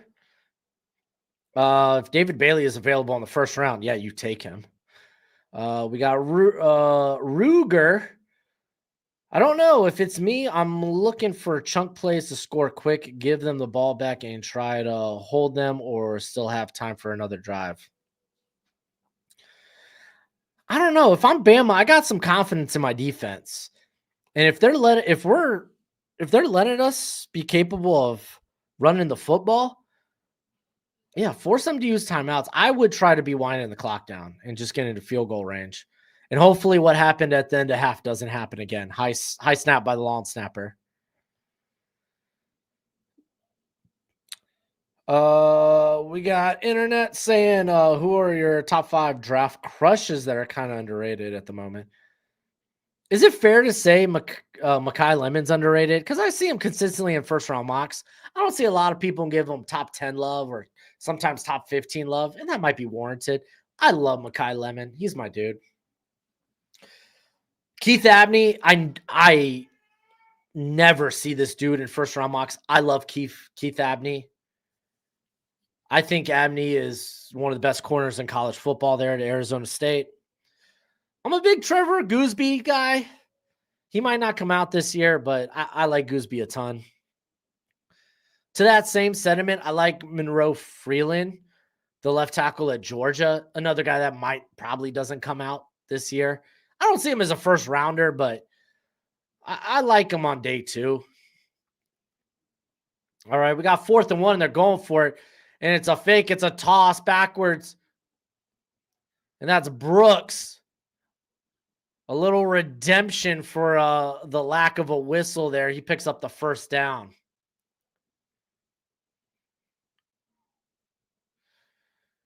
Arizona versus Arizona State should be interesting. It typically always is. Let's see. Any other underrated guys?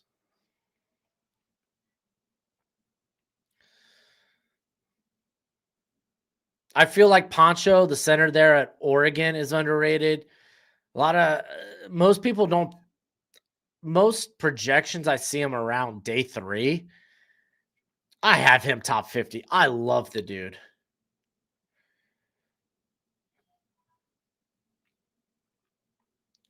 Who are some underrated day 3 guys in the draft this year? It's kind of hard to say. It's kind of hard to say this early in the draft cycle. And you say early, we're like close to the end of the college football season. Not really. Yeah, most teams, we haven't really even started the draft process.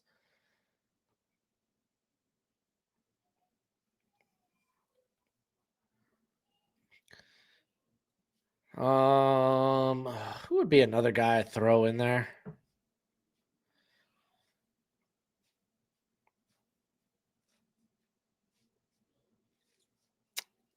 Man, I'm thinking. No one's really coming to mind. I'm trying to think maybe a tight end, but maybe not. Is there a running back I really like? No, I think for the most part, people are on a consensus when it comes to the running back. Go through the linebacker list. There's linebackers stacked.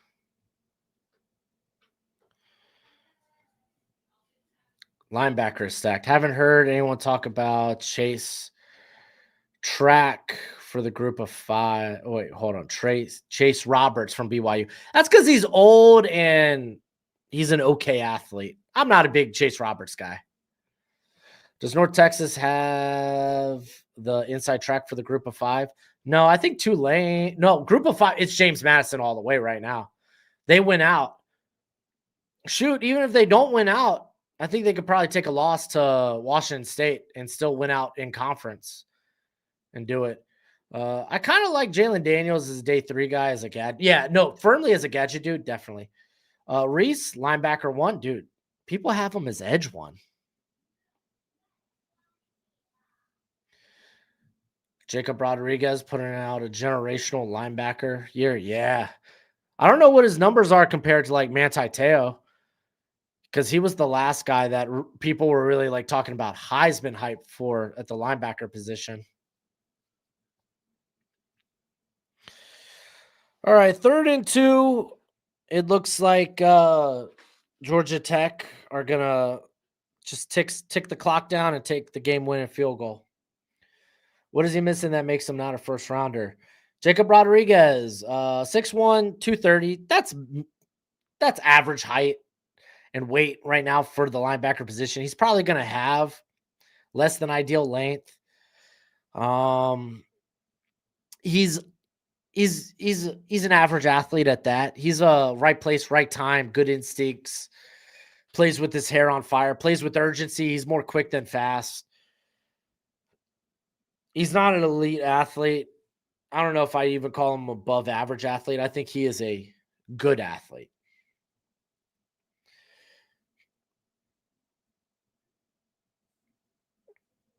Mateo had 7 turnovers. Dang. Jacob has 13. Dude, that's wild. All right, 1st and 10, 2-minute timeout. Here comes a blitz.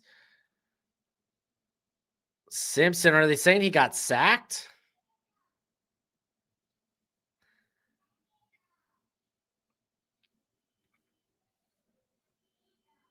Yeah, it's a sack. Down to the Alabama 33.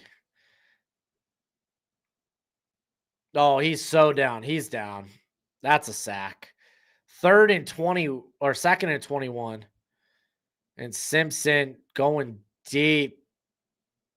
He had Isaiah Horton, but he undershot him. I don't think I really have a good comp right now for J-Rod. I don't really like start doing comps until after the combine, where I could get, because I like to be in the ballpark when it comes to metrics and athleticism.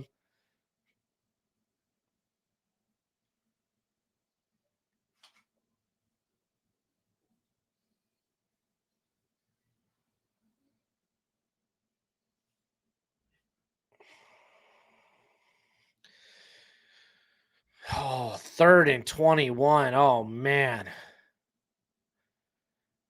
We're gonna get a timeout here from Oklahoma. From Alabama? I mean, it's a big down, I get it, but oh man. Minute 36. Born Stellar says Bryson Washington out of Baylor was a disappointment for me. Hoping moves to another program. Yeah, I didn't really love him coming out. He was a part of my second wave of players that I watched prior to the college football season. I thought he was good, not terribly dynamic after the catch, didn't really create after contact. I had an early day 3 grade on him coming into the year.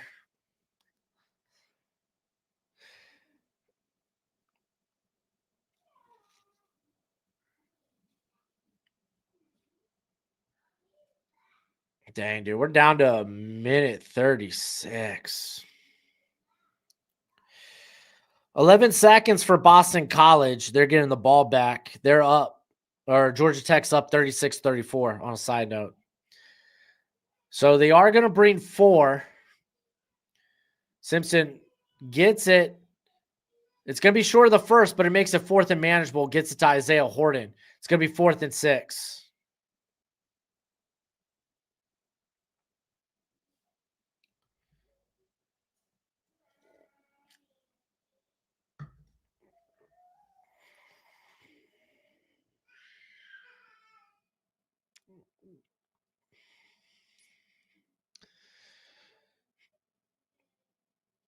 If you notice, Simpson, Oklahoma's done a good job of eliminating Cuevas in the second half. Tries to get it out, but it's underthrown. It's a turnover on downs, and that's your ball game, boys and girls. Where's Bradley in the chat? That's game.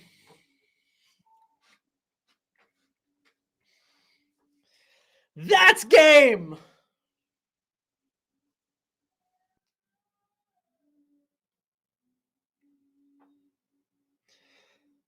Dude, Oklahoma. Let's go.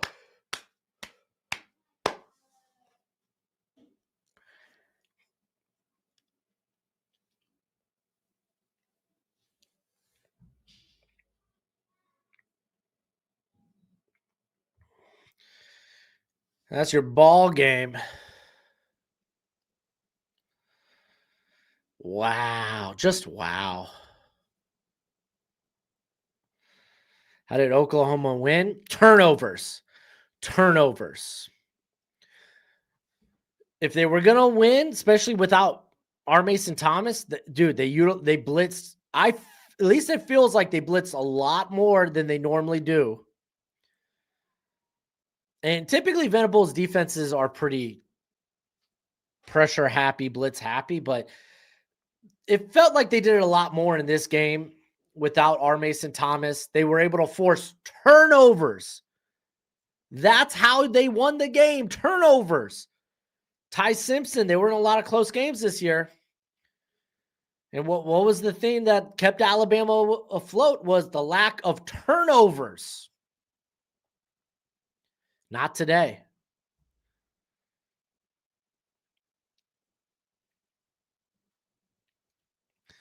Shoot, man. We got a little time until the Georgia-Texas game. So I want to take a look at what a college football top 25 might look like right now.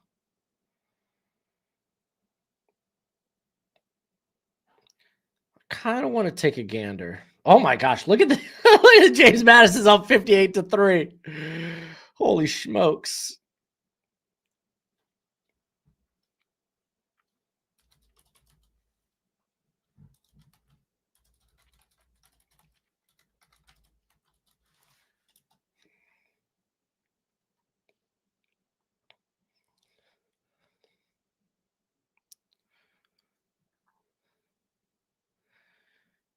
Here, don't mind me while I pull this sucker up.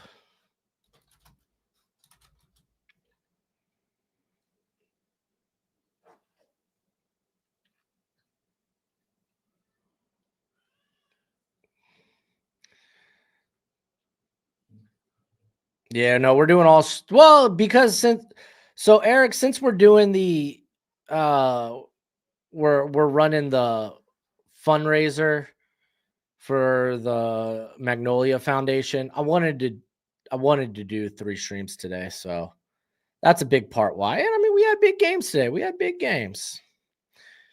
Oklahoma's remaining schedule. They get all these games at home. It's LSU and I can't remember the other one. I think it's Missouri.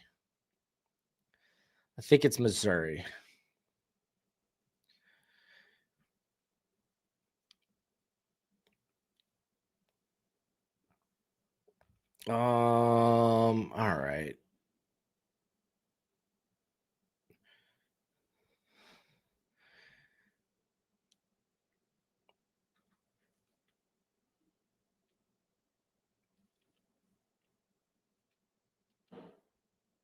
Oh, they don't have theirs up yet. Let me pull this up.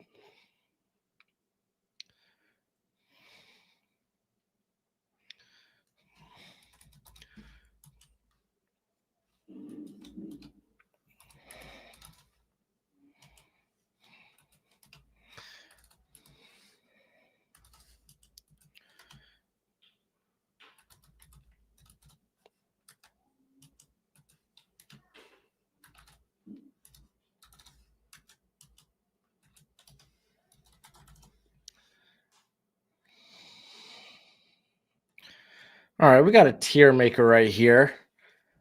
Let's see. Oh, what channel they got? Oh, they're gonna have it over here. Yeah, dude, Texas Tech, they're gonna have a nice little rise. All right, all right, all right, all right, all right, all right. All right, we're gonna do this based off the college football committee's power rankings, their playoff rankings. So, and we're gonna try to guess it. So, where's Ohio State? They're right here. Where's Indiana? They're right here. Where's Texas A&M? They're right here. All right, so we know the top three is going to remain unchanged. Bama drops. Georgia. Georgia, if they win tonight, it's in Athens. I don't think they drop. So let's just assume Georgia wins. They won't drop. Texas Tech will move up. They smashed the UCF. That's what your top five is going to look like. Bama, how far do they drop? I think Ole Miss probably gets ahead of them because they're going to drop with the two loss squads. So Ole Miss, they still got to get by Florida tonight. Oregon already got past Minnesota. All right, so there's your top seven. Notre Dame, are we going to keep? I feel like you keep Alabama ahead of Notre Dame. I don't know. Then again, I mean the losses are no. Alabama's got too many good wins. I wouldn't put Notre Dame ahead of Alabama. So I think that's where our Alabama is going to be. Again, we'll kind of talk about this a little bit. Let me make it a little bigger for y'all. Um, Next is Texas. If I think they lose, they'll move down. Does Oklahoma jump? Oklahoma has got blown out by Texas.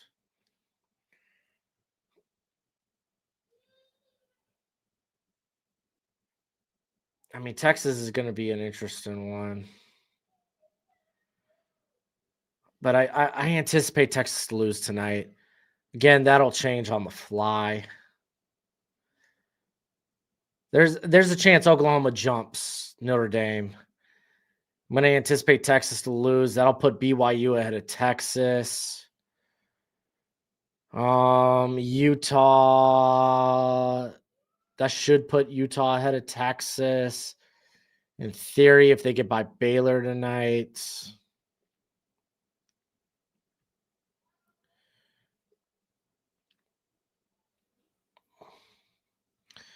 Vandy. Oh, Vandy's fascinating. Two-loss Vandy. Texas has the head-to-head over them. Does the committee hate Vandy that much to where they keep them at 14? Because I don't think they drop them that far after a Texas loss. I mean, after a Georgia loss. Maybe they even keep them ahead of Utah. So maybe they keep it at put with the anticipation Texas might beat A&M. So then what do we do after that? What do we do after that? Okay, so Miami's going to stay put. Again, Vandy won't drop until that Tennessee game. Georgia Tech's going to stay put at 16. Again, we're just trying to guess what the college football committee could do. This one isn't necessarily my rankings. USC survives against Iowa. They stay put. Michigan's win might not have been beautiful, but they're not. I don't think they're going to bump them down. They're going to stay put.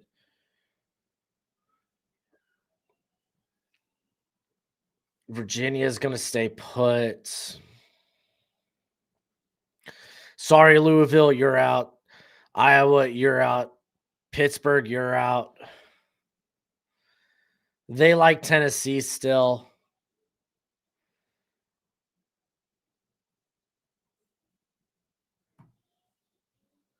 So Tennessee. You're probably going to be at 20. South Florida, you're out. Cincinnati, you're out.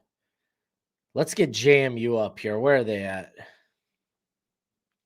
Shoot, let's get Navy up here. But we gotta get JMU up in here. There's James Madison. Let's put these guys here. Let's look at the complete rankings. So they don't have teams that are on the outside looking in. I imagine Tulane might get a little play this week.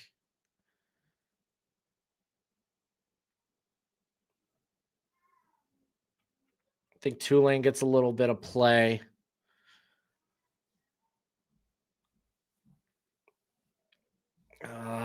Does Missouri rear its head again? I could see Missouri still getting a little play. Let's put Missouri in other. I'm cool with putting Illinois in other. I think Houston still deserves to be in this conversation, so maybe you have them here.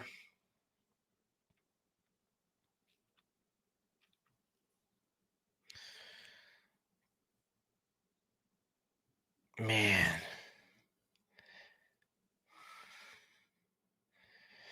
What up, Jason? How you doing? Hopefully you're having a good day, bro. I know Maryland went down, but I feel like they like the SEC, so Missouri probably gets the nod here. Maybe the Sun Belt gets a little love, or not the Sun Belt, the Mountain West, but that depends on San Diego State winning tonight. Arizona State might get a little bit of love. Anyone that I'm missing here?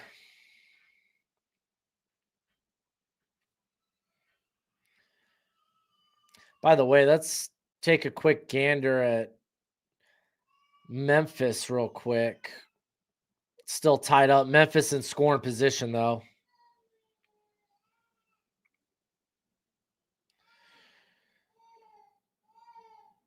Oh my gosh, look at how many points got scored in this first half. Georgia Southern Coastal. Golly. All right, I think that's fair to say. And I mean, we're anticipating Georgia to win tonight, or at least I am. Where does Bama fall in the rankings? I would put them at 8. I think they're still the best 2 loss. They just lost a close one to Oklahoma.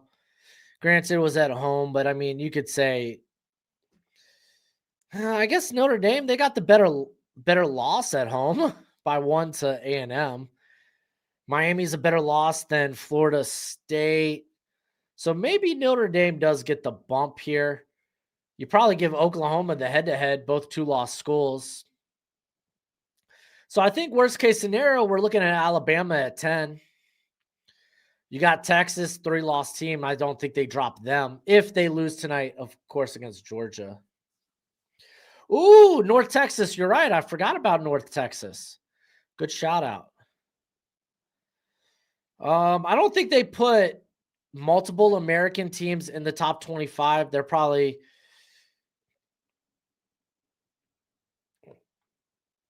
maybe they go North Texas over Tulane, but I think it's going to be one of those 2 squads. So I think that's what we're probably looking at. Is that fair? If let's play with that scenario. If Texas wins, what does that do? Well, you got to put them ahead of Oklahoma. Georgia drops.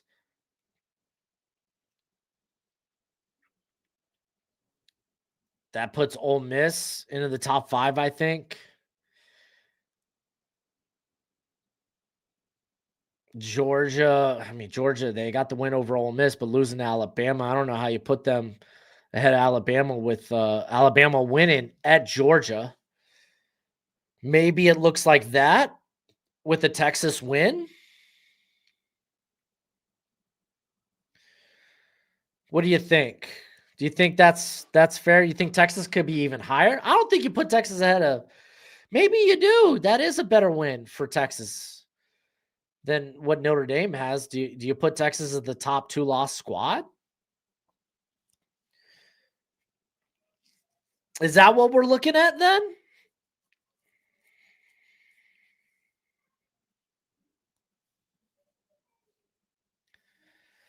Do you think that's what we're looking at here? No, Notre Dame, they are I don't think Notre Dame falls to 11 after winning big against Pitt.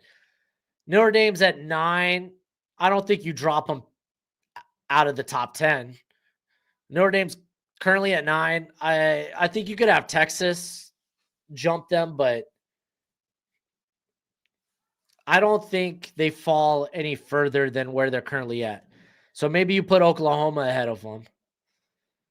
But I think ultimately you probably pop them up one spot.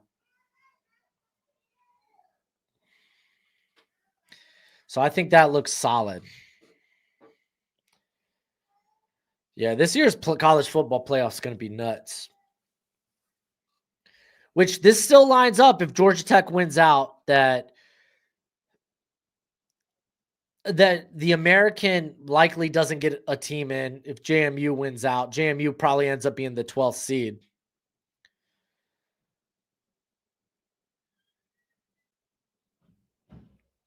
Golly, dude. Yo, real quick, let's take a. These are games going on right now. I want to look at stand-ins. Let's look at these stand-ins for the SEC right now. And what a Texas win. What type of chaos are we looking at? All right, Georgia, they lose their shot at the SEC championship game. That propels Ole Miss. That does propel Texas. So now Texas, if they could beat A&M, dang, does that set up an A&M Texas rematch in the SEC championship game? Ole Miss likely wins out. I think today's their final conference championship game or conference game.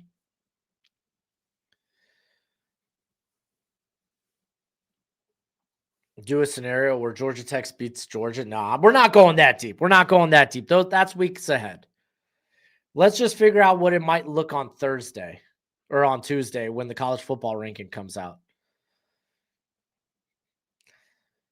But Texas win, I think this is probably fairly accurate. But yeah, we're going to go ahead and move the streams. Let me go ahead and make sure those that are viewing on the YouTube that y'all are directed to the next stream.